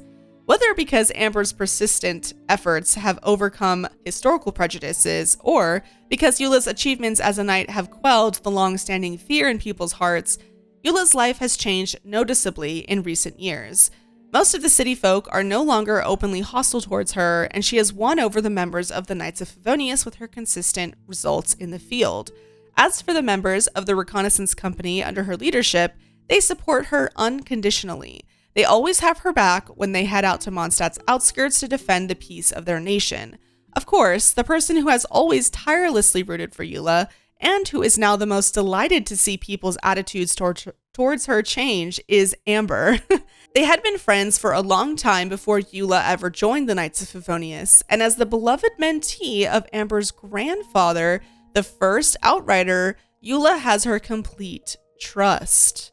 Oh, okay, so her and Amber go way back. That's why Amber's like adamant on defending like Eula's honor. Okay, that makes more sense. Character story 4. One might not expect this from her frosty attitude and sharp tongue, but Eula is a talented chef. The reconnaissance company today prides itself on having the best field rations in the Knights of Favonius. One staple of their inventory is a moon-shaped pie. Though a field ration, this wonderfully delicious and highly portable food is loved by all who try it. The reconnaissance company's designated chef once admitted that when developing this item, she was inspired by the captain's own baked goods. She extended the baking time to make the crust tougher and also substituted a few highly perishable ingredients with ones that last longer, reducing the cost while significantly prolonging the shelf life. Even after such a major change to the recipe, the pie still tasted delicious. So whenever the scouts are snacking, they can't help but wonder, if this is the field ration version, how delicious must the captain's original recipe taste? The answer to this question is buried deep within the pages of a dusty old book in the library. The Lawrence clan may have been overthrown a long time ago, but they have never given up hope of one day rising again and reclaiming their place as the ruling class. So that they are always prepared for this monumental moment, their offspring are subjected to an educational regimen so unbelievably harsh that it is considered abusive or borderline abusive. Noble obligations must be performed to absolute perfection in every possible sense, and these obligations cover etiquette, ritual, and study, as well as cooking and other domestic chores. In the eyes of the Lawrence clan, post-liberation Mondstadt lacks etiquette and taste. When the day comes up for our clan to seize power once more, there shall be none who are qualified to be our servants. We must be cautious. We must never stoop to the level of the commoners and set foot in the quagmire of vulgarity. Oh my fucking god. The Lawrence clan's culinary arts teacher was particularly strict. If your dough was missing a half spoonful of flour, or if your condiment was a few grains of salt short, or if you were 2 seconds late removing something from the oven, you were likely to be both scolded and disciplined. As far as Eula is concerned, the haute cuisine, revered by the aristocrats, is just another worthless consequence of people dogmatically following outdated rules. For this reason, the only kind of person who Eula will permit to try her own home baking is someone who she respects? No, that would be taking it too far. Rather, it should be someone she grudgingly accepts will keep following me around and bothering me, seemingly undeterred by my warnings despite having crossed me many times to date. Is that Amber she's talking about? Or maybe it's like the Traveler or something? Character story 5. Besides traditional etiquette, art is the second most highly prized asset to the aristocrats, known as the second soul. The dance of sacrifice, a ritual used by illustrious families to display their nobility, is thought of as the crystallized form of this soul, the prized gem in the ruler's scepter. Folklore holds that Mondstadt's most illustrious clans jointly created the dance of sacrifice long before the aristocracy's reign of bloodshed began. The third act, which represents the Lawrence clan, is a solo dance known as flickering candlelight. The most important part of the dance of sacrifice, it was performed by the most senior dancer, who was typically the eldest daughter of the clan. The Lawrence clan would summon top dancers to serve as tutors for the eldest daughter and ensure it was performed to perfection. Bleeding toes were seen as a point of pride and a rite of passage for every dancer. This ancient ceremony was a continuous tradition for so long that even today, long after being expelled by the people of Mondstadt, the Lawrence clan still honors it. However, without the grand banquet and the gorgeous stage that once featured prominently in ceremonial performances, the dance of sacrifice is now far from the grandiose affair it once was. Furthermore, the stringent requirements regarding the dancer's posture and movements have also been relaxed due to the lack of tutors. In the end, the Lawrence clan reluctantly decided that it could no longer be a mandatory part of the curriculum, and they regulated it to an artistic pastime. Over time, the negative connotations and elitist expectations associated with this dance have faded away, and today it survives simply as a graceful dance. As the eldest daughter of the present-day Lawrence clan, Eula found it to be a relaxing pastime in her youth and a welcome respite from her other grueling courses of study. Today, Eula appears to have put her artistic pursuits behind her. At least, no one pictures dancing when they think of the Spindrift night. Nevertheless, a distinctly dance-like aesthetic can be observed in Eula's blade work, along with an elegant rhythm and musicality that are difficult to capture in words. As her greatsword rises and falls and sways to and fro, her distinctive and graceful poise is like that of a dancer under the moonlight, far away, immaculate, and sublime. Okay, as I know I mentioned earlier that I have a lot of history with dance, particularly ballet. I relate to this so heavily. Like, the reverence in which Eula views dance, and that it's something that she is not, I guess it's a hobby because she's a fighter now, right? She's a knight, but I just love that she holds it in such high regard because, again, like, I relate to that. And like the bleeding toes were a point of pride. Let me tell you, all the dancers I trained with, we would always talk about our bleeding toes and like hurt ankles and blisters and all sorts of stuff. And it was kind of like it was like a twisted badge of honor of like how hard we were working or whatever. So I definitely relate to this like hardcore. That's so cool. Okay. Glaciers and waves. Friendship level 4. Eula is the bearer of the Lawrence family crest, the glacial seal.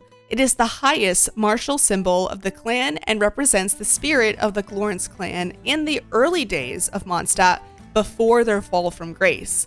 Cold and unsullied, undaunted by any flame, composed and unshaken in all circumstances. Few among their number have passed the clan's trials in 1,000 years, and the hopes of the clan are passed from one seal bearer to the next. Eula was still quite young when she underwent the trial, but she passed with ease, taking up the seal in the process. Then she departed with that badge of honor in her possession and has barely contacted the clan since. Her icy sword is a manifestation of the strength represented by the seal, striking with the cold, brutal force of a relentless blizzard and driving her foes into retreat. Yet, sharp and bright as ice as she is, she has the title of Spindrift Knight, a name that leads many who hear it to assume that she manipulates hydro instead of cryo.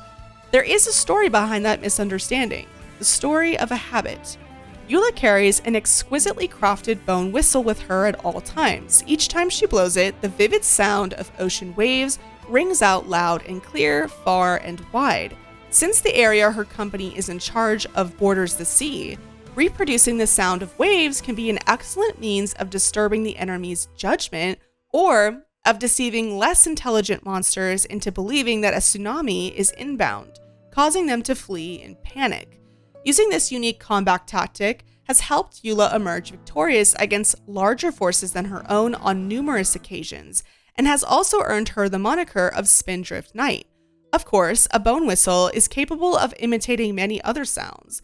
Eula has her reasons for imitating the ocean waves. It would seem that something akin to the Glacier Knight would suit her better, but perhaps Eula herself prefers the rolling waves to the cold and unyielding ice. Roaming freely across the world, gentle but firm with the reefs and sands in their dominion, yes, she yearns not to be sharp and rigid like ice, but to be free and unbound like the ocean spray. Well, how fitting. A child of Mondstadt she is, isn't she? Vision. Where do grievances come from? Dire straits in the present or the misfortunes of the past? And what does vengeance mean? To right wrongs and rebalance the scales adjustive in one's favor, or to drive one's foes into a pit of agony. Restore the clan's former glory, win the respect of the common folk, stand once more at the apex of rulership. These things were utterly unimportant to Eula. She never experienced the great humiliation of her clan, and all the torment she had endured in life had been at their own hands. She attempted to free herself from their shackles, yet struggled to obtain recognition from the outside world. Her talk of grievances and vengeance was but a habit, a signal, a shield. For someone in her unique circumstances and position, what remarks should she just laugh off? And what ideas should she hold on to? How should she fight this battle to break free, once and for all, from the great burden of her bloodline? It was with all these questions and more circling around in her mind that Eula came to the tutelage of a long-forgotten old outrider. From him, she learned an open-mindedness and down-to-earth persistence that she had never previously encountered. Before grappling with grievances and vengeance, before questions of clan and outsider, she first had to discover herself, her survival mechanism, her means of self-preservation, her grit and determination. She may articulate it in terms of grievances and vengeance, but nothing can change what it is at its core, something both strong and kind. Eula finally found herself on a gentle path of revenge that was hers alone. And the moment she set foot on that path, there it appeared before her, her vision. Interesting. Okay, you know what? I'm going to talk a little bit more in depth about like my thoughts on recovering from her clan's history and how she acts and how she talks and people treat her and she treats others. I'll get to that, so don't worry. But we're going to keep moving on for now. All right, her name card, Eula Ice Sealed. Description, a cold heart is but a shell to protect oneself. Okay. Her constellation, Aphros Delos, meaning brilliant sea foam. Alrighty. Let's listen to some of these voiceovers about Eula. Eula is a great friend of mine. You just need to get used to her sense of humor and you'll get along fine. The only reason she's misunderstood by so many people is her family name. How can I get them to see her for who she really is? Well, Amber, you're trying your best. You're standing on soapboxes, babes. Oh, okay, my baby Diluc. Let's see what he has to say. Ah, yes. I've heard about her. She has her own convictions. Her determination to liberate herself from the shackles of her clan is praiseworthy. But she's joined the Knights of Favonius. Oh, wow. You know what? Knowing Diluc, this is high praise. He's literally praising her, literally. Wow, he's, as someone who doesn't like, I feel like he doesn't praise a lot of people. He's not an asshole, but like, I feel like he's very quiet about a lot of things. For him to like verbalize praise for her. So it means a lot coming from Diluc. Okay, so very respectful from Diluc. What does Jean have to say? Eula? Please do not hold her unfortunate background against her. The Knights of Favonius evaluate each person impartially. Eula has a clear sense of right and wrong and is more talented than most. The controversial statements that she makes from time to time are just a product of her personality. For instance, she always mentions wanting to challenge me, but I don't mind. Alrighty, okay. Jean, I mean, we already kind of knew that Jean appreciated Eula, right? That was something she believed in. She trusts Eula, so this isn't a surprise. Actually, I really admire Captain Eula. She is friendly and free-spirited. Oh, and her mental fortitude is out of this world. Oh, if other people gave me strange looks all the time and talked behind my back like they do about her, I don't think I'd be able to leave my room. Captain Eula is a strong fighter with a combat style of her own, and she's always looked out for me. When I first joined the company, she assigned me a variety of tasks, way more than what other members had, and that quickly improved my ability to adapt. Once I grew accustomed to the way she expresses herself, I was able to work together with her just fine. Okay, so now that we've heard Jean, let's go ahead and listen to what Sucre has to say about Eula. The role of a scout is a hazardous one, and Miss Eula throws herself into danger all too easily. So, I made a reconnaissance device for her, so that she wouldn't have to infiltrate enemy camps herself. But Miss Eula has such an imposing manner, she really puts me on edge, and I was so nervous that I accidentally left out a few important details while explaining how to use it. As a result, there was an accident. What should I do? I hope she won't hold a grudge against me. Oh boy. Okay, so, very nervous from Sucrose. She respects Eula though, so there's no like, I mean, Sucrose doesn't seem like the kind of person to like judge somebody, but still, that's still positive, a positive opinion. Toma, what does Toma know about Eula? You've had a run-in with Eula Lawrence before, huh? All I know is that their whole family are about the worst-tempered people you could ever meet. You're better off steering clear of them if you can help it. Now I'm in a Mondstadt mood again. The memories. Hold on a second. Why is he talking like he knows about the clan? Like he's familiar with them. I know Toma is from Mondstadt originally, that he was born there, and that he came to Inazuma in search of his father. But, like, what's Toma's Mondstadt lineage? Because he seems like he's speaking from experience when talking about the Lawrence clan. And you know what I mean? Who is Toma? What's Toma's Mondstadt lineage? Now I'm really curious. This is very interesting.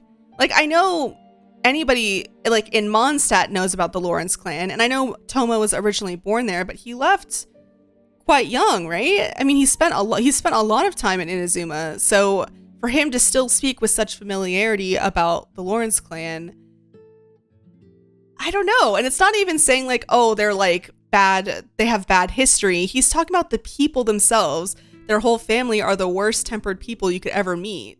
He's speaking from experience. This is so interesting. Wait, what? I wonder what Toma's Mondstadt lineage is. All right. Interesting. All right. Venti, let's see what Venti has to say. Eula has good taste when it comes to beverages of the alcoholic variety. Come summer or winter, she always likes them ice cold. That's rare among Mondstadters these days.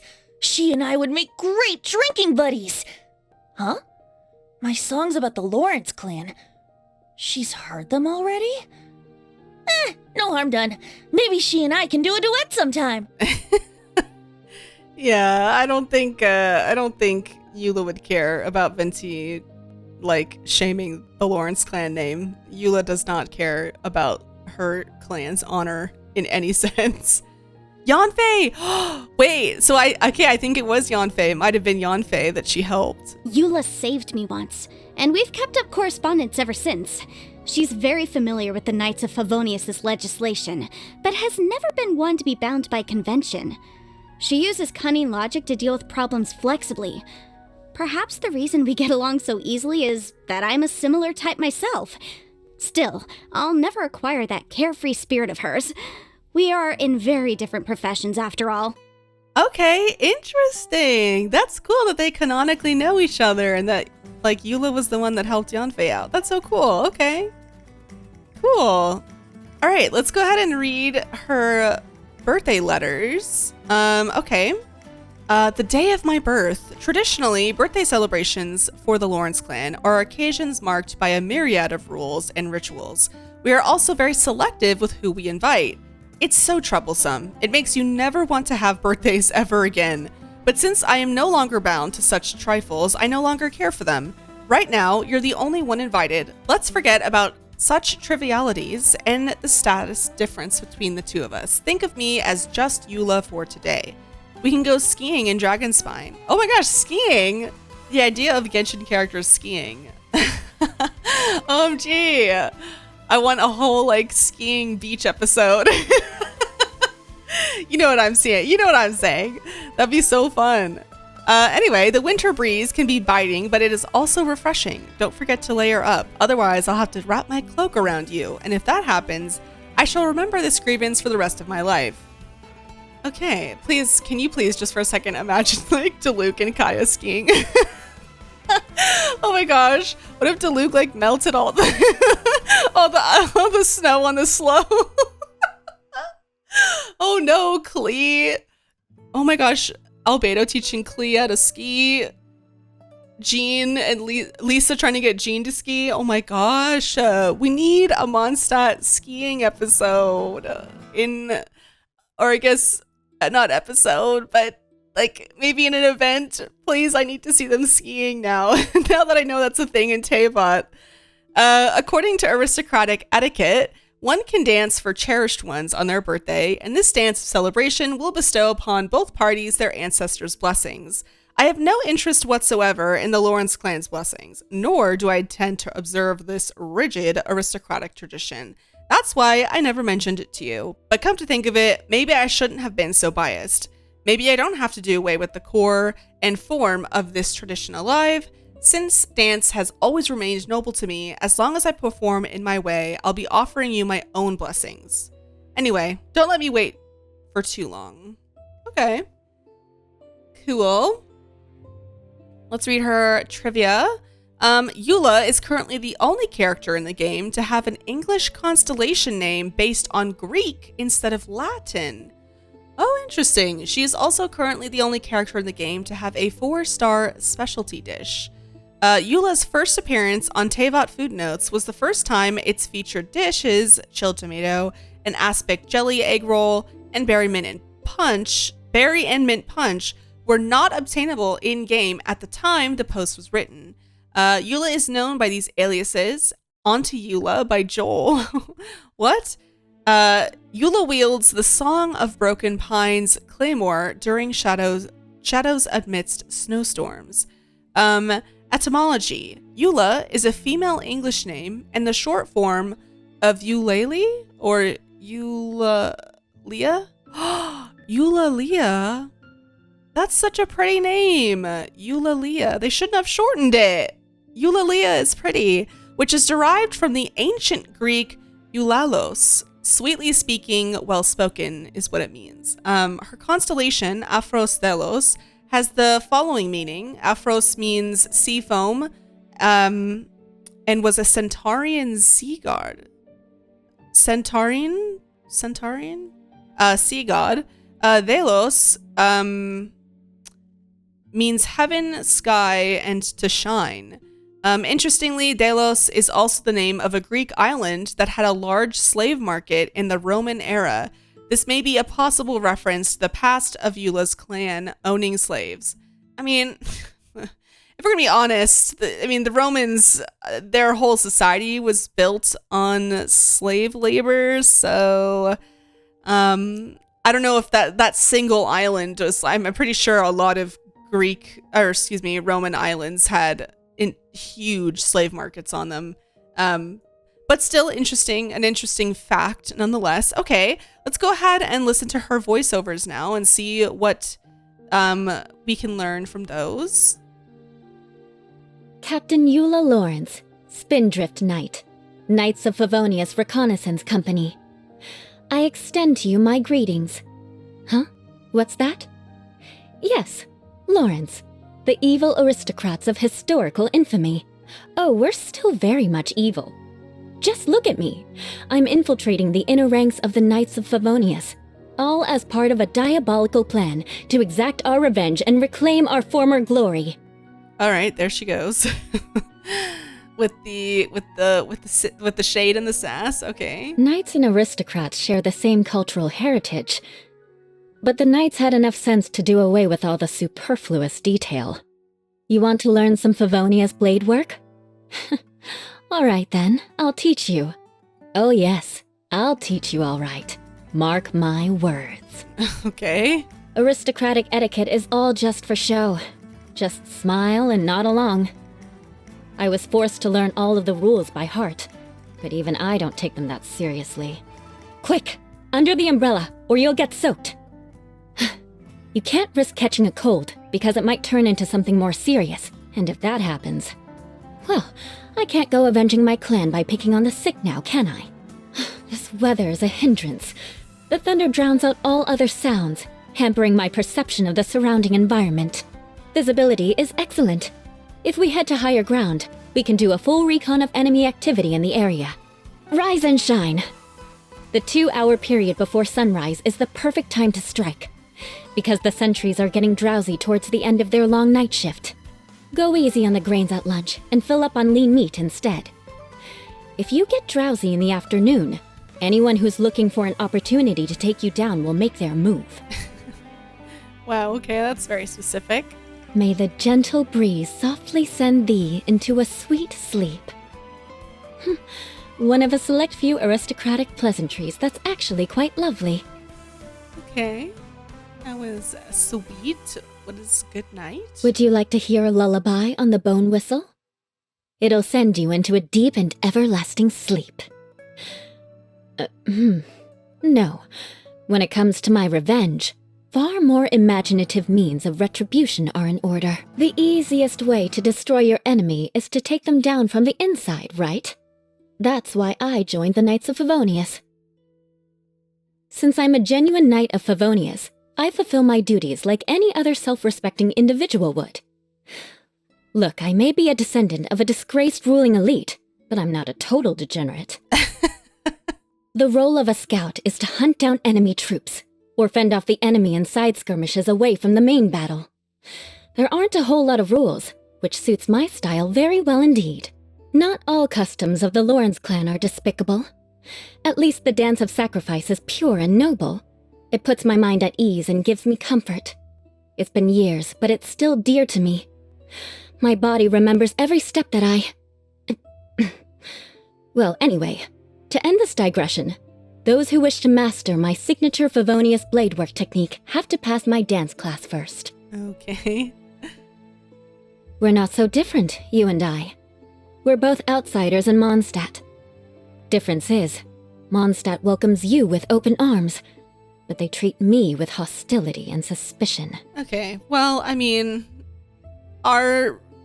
your family did a lot of shitty things and currently still does a lot of shitty things. Not that I think Eula should be held responsible for actions she has not committed and crimes she has no part in, but, you know, I understand why Mondstadt does not like your family. I don't think it's necessarily quite fair that they are awful to you too, considering all Eula does try to do, at least in action, to help Mondstadt, but she does have quite an attitude sometimes. Our feud is for the long term, so rather than get payback on a piecemeal basis, I think I'll make things easier for myself and wait for a day when I can settle the score once and for all. It could be in 10 years, could even be 20, but don't worry, I won't forget. In the meantime, I'll need you to take good care of yourself and have a happy, healthy life, okay? See, this is like, I think I see through the attitude. Like, it's definitely, she kind of means the opposite of what she says, is like most of the time what I'm gathering. At least from like lines like this and stuff. Descendant of a depraved dynasty isn't the most flattering reputation to have. The only way I can shake it for good is if I keep avenging my kin in my own way. Those who desire vengeance need power first, so it makes sense that I would get a vision. My bone whistle makes a versatile range of sounds, which comes in handy for confusing the enemy. I often use it to imitate the sound of the sea, which is where I get my title of Spindrift Knight. This despite the fact that the bone whistle is actually a Liyue tradition. But then again, no one seems to look too closely into that kind of thing. I mean, they took me on, and I'm an exile of Mondstadt, trained by an outcast of Liyue. Wait, what? I thought she was trained by Amber's father. Oh, it is Amber's grandfather. Wait, he's from Liyue? I didn't know this. Wait, that's so cool. You know what? We'll get to this when we do. I'm gonna get to all characters, so we're gonna eventually do Amber's lore too. Not all in one go, but we'll get to everybody at some point. I think that would be fun. So we'll return to Amber's grandfather, but I didn't know he was from Liyue. That's so cool. That's so cool. I didn't know that. Okay. Something to share. Technically, aged dandelion wine should be poured into a silver goblet and allowed to breathe for 12 minutes.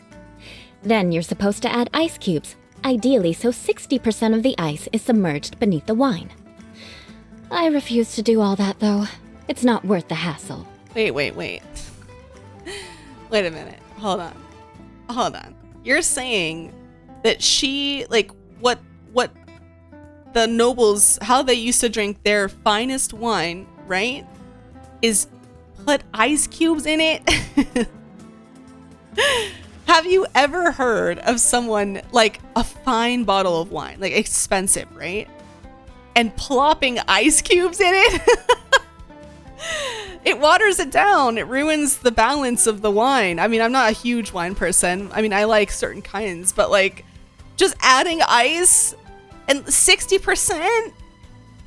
Hello? That's so much. That's what? I don't know. That's crazy to me. I do not associate plopping cubes of ice into a glass of wine and thinking that, oh yes, this is the creme de la creme. This is how the rich drink their wine. But anyway, okay, interesting. Why do mist flowers have to be so rare? The powder they produce works wonders for the bone whistle. It gives a crisper, clearer sound. Amber's someone who thinks for herself. On the day I first joined the Knights, she cleaned my dormitory and gave me a tour of the headquarters. And she's helped me with a myriad of other things in the time since. Now, everyone looks at me like the older sibling who needs the younger sibling to do everything for them. For this, she must pay. A sibling? Yeah. Yeah. All siblings stand on soapboxes in the town square and sing your praises unprovoked. Yeah, sure. Sibling energy. That's total sibling energy. Completely, totally sibling energy. Okay, sure. The acting grandmaster's family and mine are sworn enemies, but she draws a clear line between professional and personal matters. She saw I was capable, admitted me into the Knights, and gave me lots of opportunities.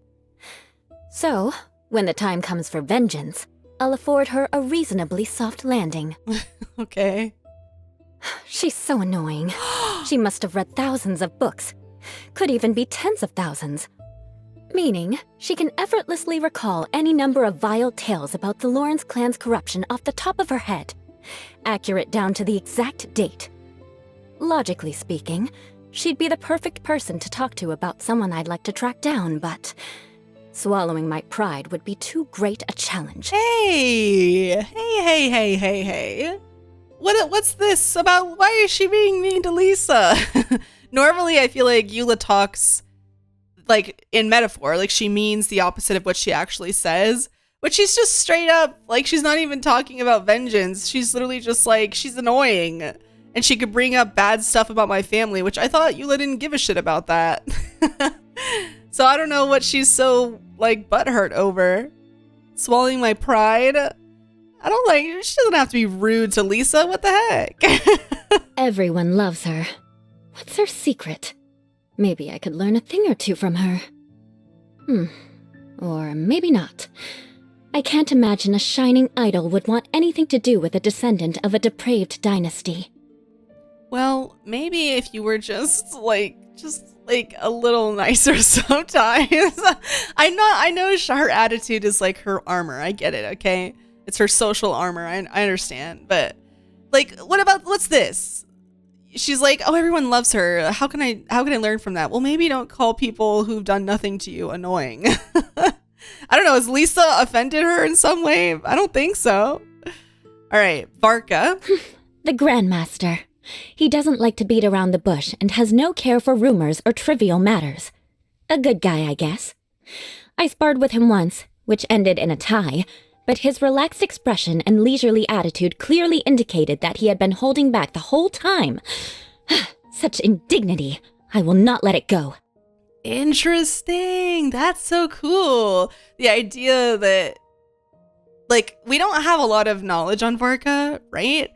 And we have like little tidbits from certain characters. But this, like, learning about him in this way, that he's like, went easy on her, let her have a tie with him. I don't know. It lends some insight into his personality, and I don't know. I'm very curious about what kind of person he is. So any little nugget I can get about him, I take. But this is interesting that he, even from Eula, who has an attitude about almost everybody. Even she's like, he let me tie with him. Of course, she's like, oh, such indignity, but I think it's her like being appreciative of his, I don't know, grace as an opponent. I'm not sure. All right, let's see what she has to say about Venti. I heard that bard sing a few songs about the Lawrence clan. They were light-hearted and funny stories that mocked the clan in a way I've never heard anyone else do. Even I couldn't help but burst out laughing. And for this, he must pay. Okay, so she's fine with Venti talking shit about her clan, but Lisa, I'm sorry, I can't let this go. What did Lisa do to her? But she's like, she's gonna be upset that Lisa can like pull up shit, bad stuff her clan has done, but Venti does the same thing, but in a song, and it's okay. Eula, why? All right, Razor. Oh, Razor. Free from social mores and other people's opinions, and no family obligations. Must be an easy life.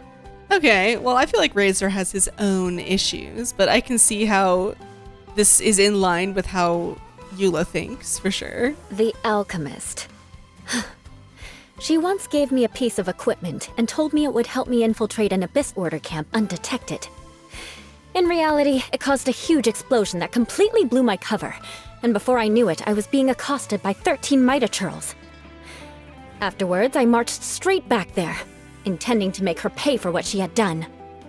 But when I saw how panicked and sheepish she looked, and watched her post her results on the wall with the word fail, I couldn't bring myself to go through with it. After all, I didn't get hurt, just a little disheveled, and a little humiliated. Okay, this is Eula's side of Sucrose's line about her. Okay, interesting. Okay, Diluc. So Diluc had a very respectful thing to say about Eula. I wonder what she has to say. I don't get along with some of the knights, and he doesn't think much of them in general, so you'd think that would make us allies. But the way he always acts so aloof, he's even worse than acting Grandmaster Jean. I want nothing to do with him.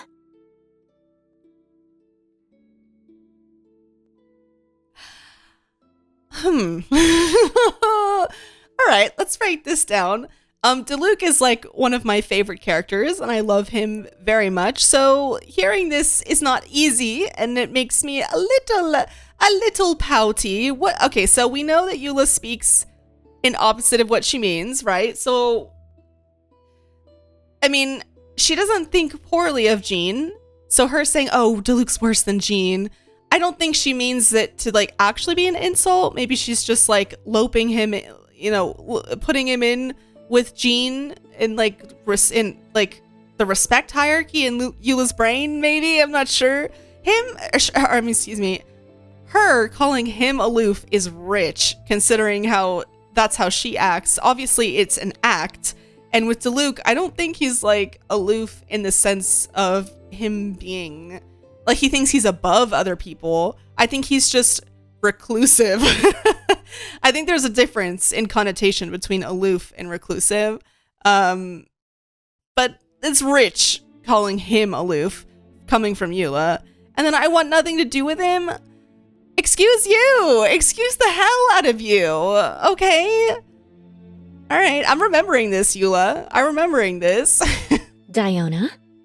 She's a miracle worker when it comes to making cocktails. And to my surprise, we get along really well.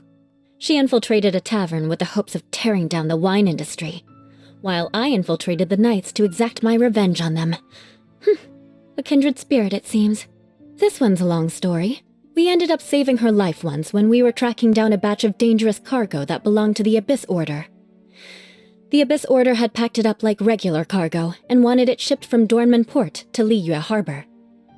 She was acting as a consultant for the merchant vessel, where she discovered something in the cargo, and then began to investigate, putting herself in grave danger. Had we arrived just a few minutes later, it's likely she wouldn't have been so fortunate. We've kept in touch ever since. I like how smart she is. She knows the rules, but she also knows how to be flexible and act according to the situation. A few of the knights would do well to take a leaf out of her book. Also, with her smarts, maybe she could help me track someone down that I've been looking for. She does owe me a favor from last time, after all. Looking for? Who is Eula looking for? When Mika was assigned to the reconnaissance company, I thought he'd only last a few days, just like the others before him. But he surprised me. He never made a peep, but he completed all of his tasks quite admirably. He even volunteered to run errands for me and assist with communication. I don't know who is going around telling people that I need looking after. Mika's personality hasn't changed one bit since he's been out with the expedition, though his abilities have improved significantly. The Grand Master is clearly making sure nobody neglects their training. Mika's unaware of his own improvement? It must be one of his blind spots. Or perhaps he's just being humble. Either way, things like this don't escape me. I know my team. All right, more about Eula? The life of a Lawrence doesn't include much worth talking about. Basically, whatever you say, whatever you do, people will always despise you and treat you like a potential threat to society. It's nowhere near as bad as it used to be, though. Before I joined the Knights, good grief, I couldn't even buy groceries. Even Good Hunter and Mondstadt General Goods wouldn't take my money. I literally had to go out and hunt my own food and cook it over a campfire if I wanted to eat dinner. People tell me that if I just spoke more softly, or was more polite, or acted more deferentially, others may find it easier to forgive me. But the only reason they think that way is because they've never been branded a pariah before. There is no easy path to redemption when you're a social pariah. I'm more inclined to stop tiptoeing around everyone all the time and just get out there and make them respect me the old-fashioned way. As in, we square off, and if they win, I humbly accept my punishment. But if they lose, they must acquiesce to my demands. Such as... well, if I want to buy a loaf of bread, take my darn money for crying out loud. The Knights of Favonius are actually fairly reasonable. At the very least, they reward merit and not social status.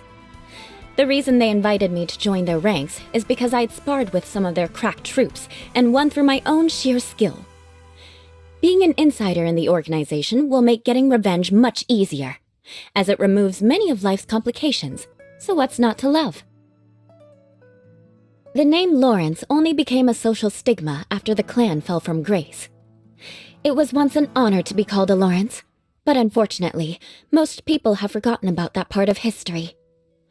The Grand Master says that I am performing rather well as a knight, and that if it's not enough to restore the honor of the Lawrence name, it's certainly a strong rebuttal against the one-sided opinions so many people throw around. I'm quite satisfied with that appraisal.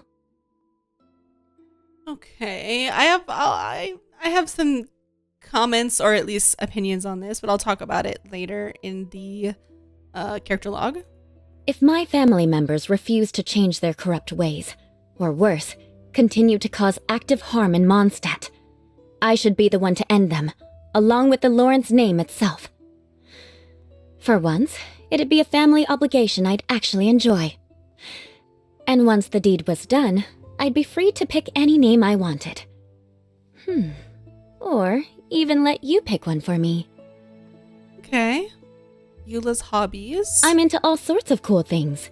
Sipping a nice cold drink, sitting in a canyon feeling the biting wind howl past my face, or diving into the lake at the foot of Dragon's Spine. Waiting for you to stroll by unsuspectingly, so I can sneak up behind you and drag you down into the icy depths. Girls swimming in the fucking ice water? Couldn't be me. Sometimes, when it's busy in the tavern, they ask me to share a table with other customers. But once they find out that I'm a Lawrence, suddenly everyone gets indignant and provocative, and starts trying to bait me out in some way. I just want to have a drink. Is that too much to ask? I like making my own treats. Not always your typical sweet treats, though. For example, a chilled tomato and aspic jelly egg roll pairs very nicely with an ice-cold glass of berry and mint punch. The most important thing is that they leave the people who like eating them with big smiles on their faces. I can't stand a rich broth. The flavor is too overpowering. It's so filling you can't train or fight afterward. And also, it doesn't really work as field rations. Simply put, broth and I are sworn enemies. All right, this is the end. It's the last straw. Girl doesn't like soup. Who doesn't like soup? Who are you? You don't like soup or like noodles or ramen or stew? You don't like soup? What's wrong with you? What kind of heathen doesn't like soup? Oh, are you putting me to the test? Challenge accepted. Not that great. How about you try it? Ugh, the nerve on you. Are you exacting revenge? Today is a day worth observing, though you shouldn't mark your development in age alone. Accept my gift of a bone whistle and allow me to teach you its secrets. When your day of reckoning comes, see how long you can fend me off with it. It'll make the whole thing much more exciting. All right, Ascension. My fighting skills just got a whole lot stronger. But I shouldn't get too conceited just yet. There are some truly formidable knights among our ranks, and I must outperform them immeasurably if I wish to defeat them and avenge my clan. Good. With this much power, I dare say even the acting Grandmaster herself would be no match for me. Okay. Let's pull the reins back, Eula. Let's remember to take a slice of humble pie, right? Let's remember not to be too caught up in ourselves. How strange. In the time I've spent with you, my strength seems to have improved exceptionally quickly. I suppose I was rather fortunate to make an enemy of you. I'd better dig my teeth in to make sure you can't get away. Excellent. The unstoppable power of an immovable glacier dwells within me now, and no Grandmaster, acting or otherwise, can stand in my way. There is no time to delay. I must devise my plan and unleash my attack.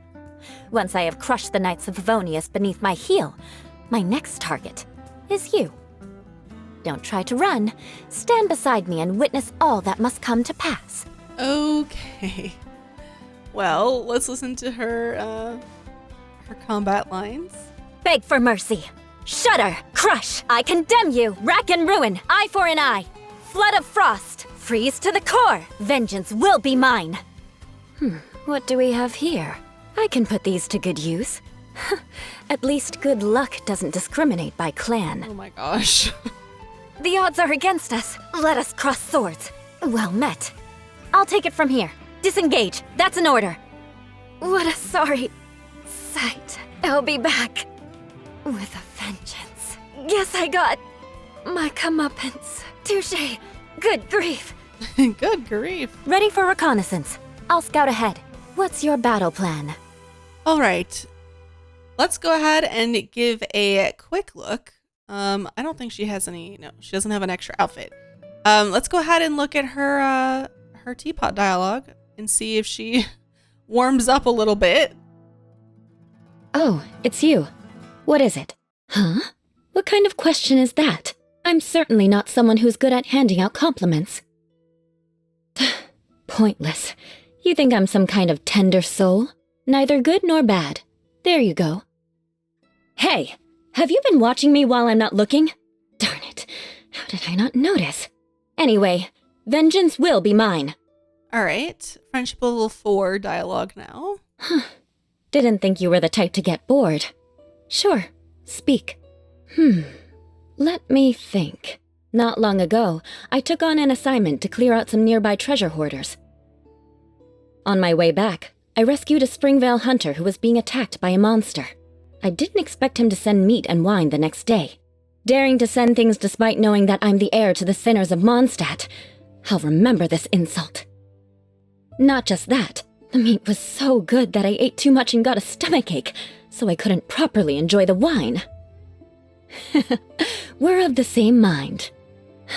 A small fry like that monster can't hurt me. However, the meat was so good that I ate too much and got a stomachache, so I couldn't properly enjoy the wine.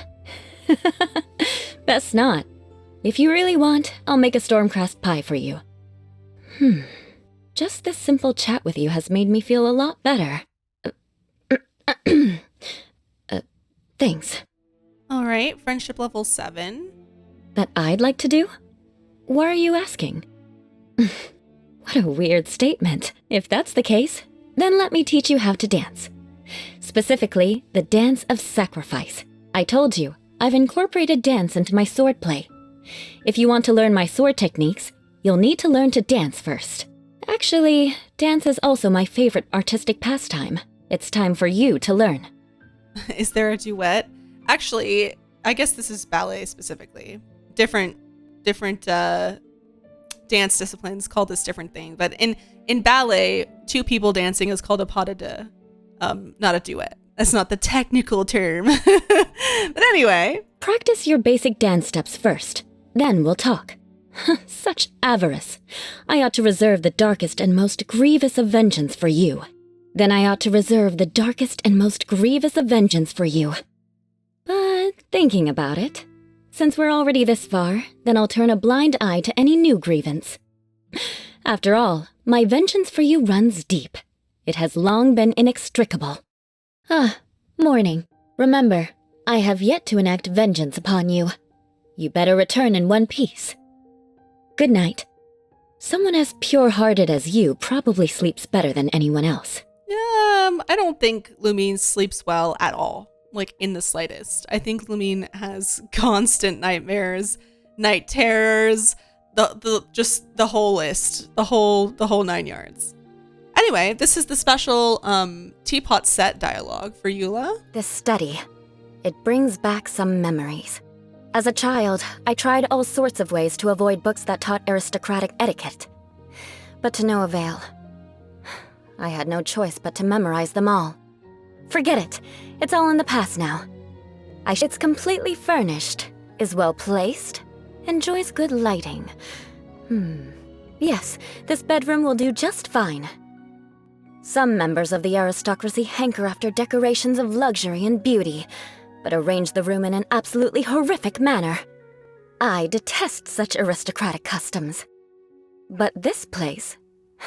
Now this is a place one can really relax.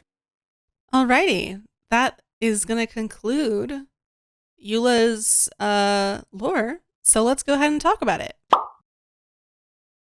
When it comes to theories for Eula, I don't really have any. I'm not sure if she's connected to like things outside of just her being a descendant of the Lawrence clan, and we already know most of the lore about them. And there's no like mystery hidden within that, so I don't think there's going to be much to like really discuss. The only thing that I might not know about Eula is anything that happens in the events. So I'm pretty sure, I'm 100% positive she's in a couple of the events. So whenever those come around, I can theorize if there are theories that pop up in those events about her. I can give my 2 cents on that. But honestly, from what I've experienced in this story quest, I don't think there's any like greater lore, like Easter eggs within her character quest that I need to pick apart. But Yeah. This is a pathetic section, but I mean, there's really not anything to theorize on. So, on to the character log.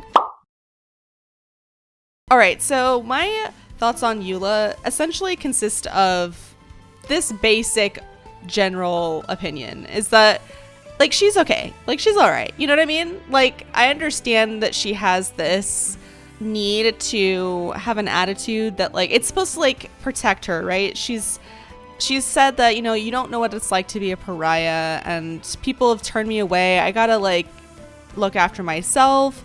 Like, emotionally and mentally, I think she is the way she is because it's her way of, like, self-preservation. Because it's hard to take people treating you so poorly. I understand why Mondstadters are so angry still after all this time at the Lawrence clan. It makes sense, especially since the Lawrence family, like Eula's uncle, they're still horrible people. Like, it would be one thing if it was like generations old anger and the people of Mondstadt were still this angry at the Lawrence clan, even though none of the current Lawrence clan members were like their ancestors, but they are. I mean, Eula is the exception, but like all the Lawrence clan descendants are still the way they were like 1,000 years ago. They still hold on to those traditions. They still hold on to those ideals of like suppression and being conquerors and thinking themselves above everybody else, and that everyone should serve them. So I understand where Mondstadters are coming from. Obviously, Eula didn't participate in any of that behavior, aside from what we asked her to do, and like, oh, can you talk to these random people in Mondstadt for us in a way that you were raised to speak. But other than that, like, Eula doesn't speak to people in the way that her family does. And people in Mondstadt still hold her accountable for the actions of her family. And it's a difficult situation, you know? Obviously, do I think she deserved to be shunned to the point where they wouldn't even sell to her? I mean, no, but I also can't blame Mondstadters for just instantly assuming, oh, she's a Lawrence, and they know what the Lawrences are like. Eula is an exception in her family. She's the black sheep, right? So it's not like they're gonna automatically realize that she's that she's an exception in her family. But that's what she's doing. She has Amber to help her integrate into society, Mondstadt society, and she's doing all she can as a part of the Knights of Favonius to restore her family's previous image. And not like, she doesn't want to restore her family's name for the sake of the assholes like her uncle, but I think when she says, I want to get vengeance for my family, I think it's coming from a place of like, I want to restore the image of my family when we were the founders of Mondstadt. Like, I think that's the lineage that she has any sort of respect for. But in terms of like the traditions that the Lawrence clan has upheld, she has said multiple times in the story quest, in her character stories, in her character lines, that she doesn't give a shit about any of that. I will say, like, she does say the opposite of what she means for usually, but she does have a couple comments about certain characters where I'm like, I don't know if she's like, is she being serious? Like, when she was talking about Lisa being annoying, like, did she mean that? Or when she was saying, I don't want anything to do with Diluc, like, did she mean those things? Because those characters did nothing to provoke Eula, at least to my knowledge. Those are just two examples, but I think sometimes it's just hard to read. And I don't know if she wants it to be like that. It might not be something she's just very good at. Like, maybe she's just not a social person to start with, and so having to like prove herself to everybody she comes across, I can see how that would be exhausting. So I see her side of it, and I can sympathize with that for sure. But I just think she makes it hard on herself sometimes by saying things, not by like having the easily seen through attitude, I guess, but when she does make comments that feel very critical or antagonistic, you know, she's making it hard on herself when she's dealing with people that she doesn't normally interact with. Like, it said that her reconnaissance company have her back. Like, they trust her implicitly. They don't think she's out to like harm the Knights of Favonius. They believe that she wants to protect Mondstadt. Like, they have her back because they know her, and anything she would say to them like that might come across as antagonistic to a stranger, they know she doesn't actually mean it. Like, that's not what she means. But like strangers in Mondstadt who have a history of who have families of their own who in the past were abused by the Lawrence tyrannical ruling like thousands of years ago or hundreds of years ago or however much it was. I don't think it's like a great neutral way to approach a conversation. And it did say though, like when Amber's helping her out or like going around with her, it said Eula is her most amenable. So I'm assuming she's keeping the antagonistic comments to herself. I haven't really seen, other than Paimon purposefully asking Eula to like speak the way she was raised to speak to just like random people in the square.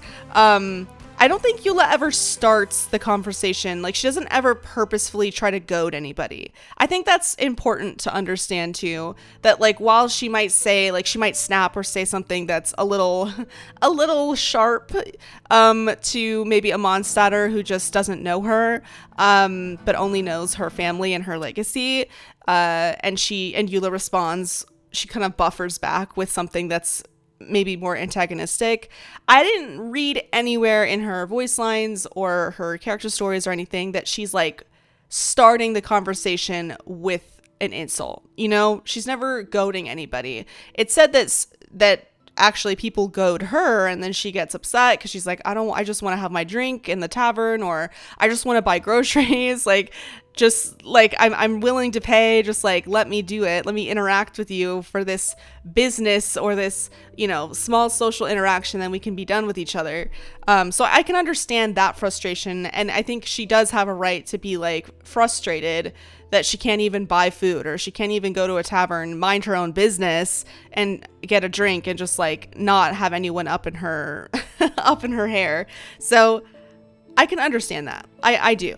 Genuinely. But I think there's also something to be said of, you know, when people are so willing to think the worst of you, I guess you can come to the mindset of like, well, they already think the worst of me. I'm not going to waste my energy trying to prove that I'm a decent person to every person I come across. I can understand that way of thinking. And I think that's kind of where Eula is at. She doesn't want to like push people too far, but she also just doesn't want to be pushed herself. It's a hard thing to navigate. And I think she probably does the best that she can. I can see how maybe some people would really dislike this character because they don't like get, or maybe just don't like personally how she handles it, because her family is guilty of genuinely horrible shit. And while Eula didn't do those things at all and has never claimed to approve of those things in any shape or form, they feel that she still should be maybe more humble or at least more respectful in the way she approaches people. I can understand, but I think I'm siding more on like, I get it. Like, she has to be, it's like her tough skin, right? She's got to have a tough skin if she wants to keep pushing forward without it completely, you know, tearing apart her mental health.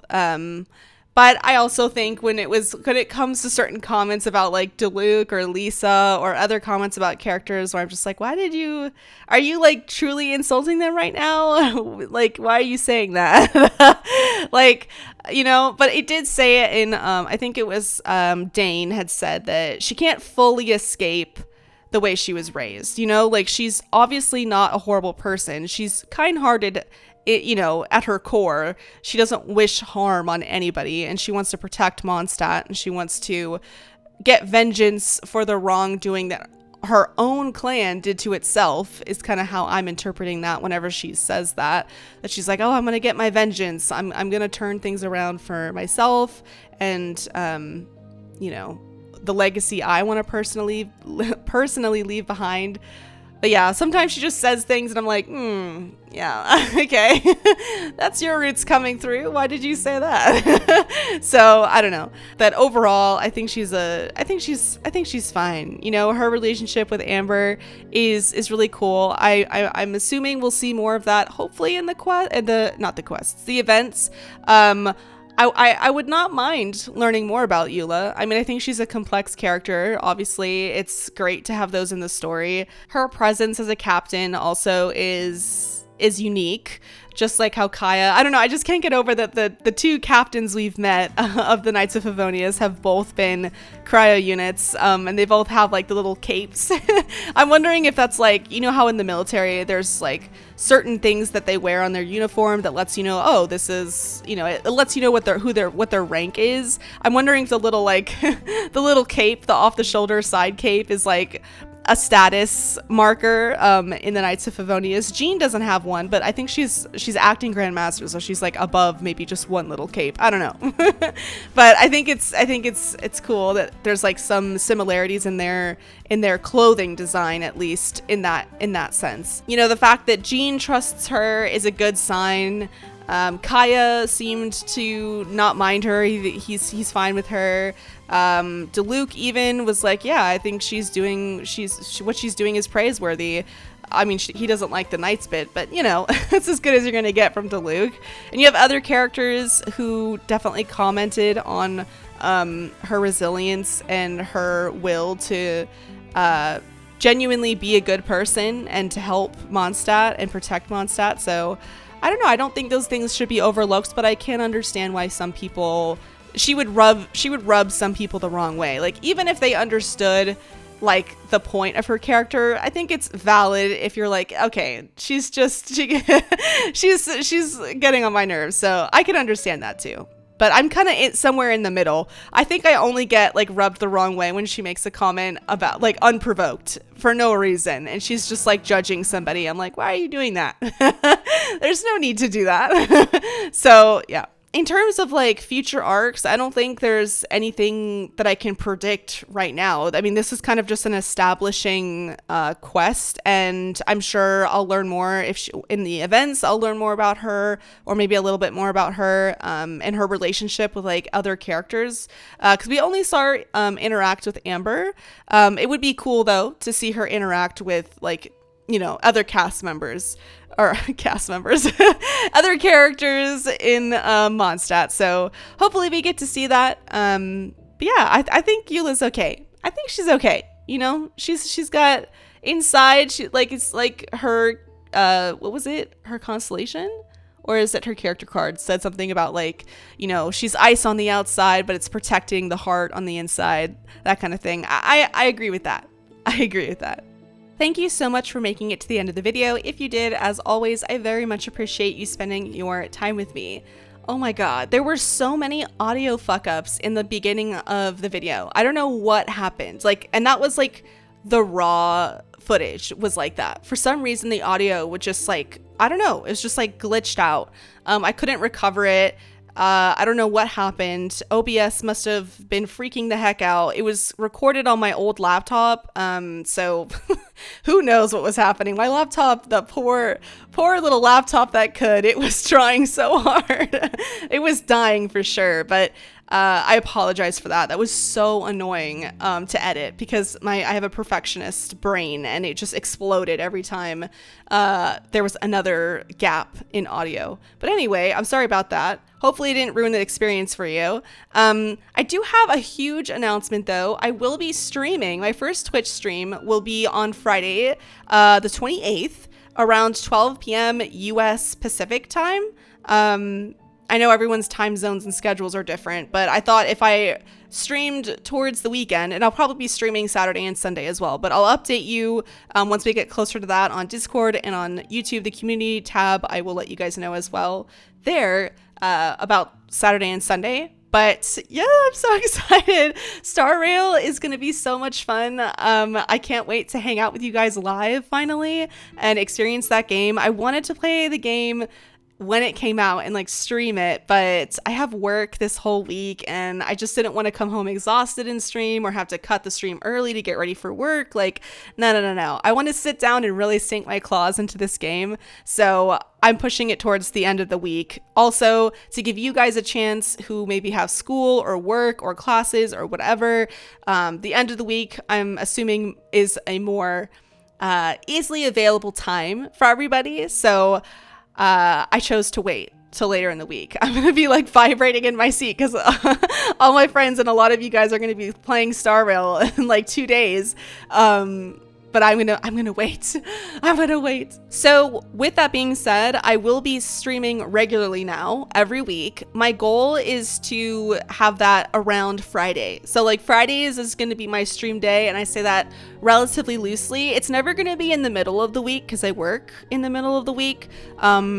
And sometimes I work on Saturday and Sunday. So Friday, I've guaranteed for the most part that I will always have that day off. I've worked that out with my boss and stuff. So yeah, hopefully it can stay that way. I might stream multiple times a week, but it just depends on my schedule and, you know, how much time I have available. But yes, I'm very excited. I'm going to be streaming regularly. For those of you who do not have Twitch or not willing to hop over to Twitch or just are too busy and just don't have the time just to, you know, fit in a stream, that's totally fine. I will be putting, especially at least my Star Rail footage, I will be putting all of my experience with Star Rail. It'll be an official series on the channel and I'll edit the videos. I could just post the raw VODs, but for Star Rail, I want to edit it, you know, and make it an official thing. So I'll definitely put that on the channel. I can't guarantee the expediency and how soon I'll be able to get those Star Rail videos out,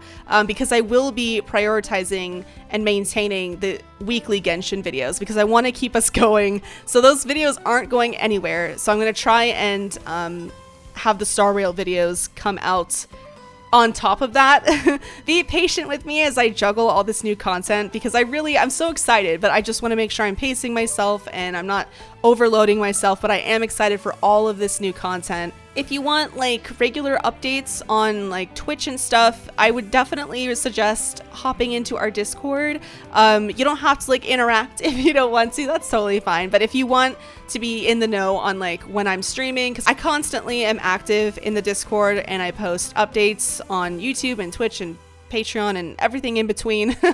So if you want regular updates on my Twitch streaming schedule, that's a good place to check. Next week is going to be our first Chasm quest. So I didn't record any of the initial descent into the chasm. So the puzzle that you do with the pillars and stuff that unlocks the mines under the chasm, I didn't record because at the time, my naive little self was like, oh, who's going to want to watch this? And I did it in co-op as well. And I hadn't asked for consent to record. So it wasn't even like on my radar. Of course, nowadays I record everything. But anyway, the chasm quests that I recorded, like the start of when I started recording was like the Dane quest down there. And it's when I'm unlocking the mechanism and I see the nail for the first time and everything like that. So that at least is recorded. But my initial descent into the chasm is not recorded. So we're just jumping straight in. And then after we get through the chasm quests and the perilous trail quest, we have Yanlon's quest, Hu Tao's quest, we have the main event, or I should say past main event watch throughs, which will be fun. I will also be doing Kazuha's quest along with the summer GAA quests, and then we're gonna go into Sumeru. So very excited, so many exciting things to do. So yeah, with all that said, I will see you guys in the next one. And if you are interested, of course, I will see some of you on Friday in the Star Rail stream. I will see you guys then.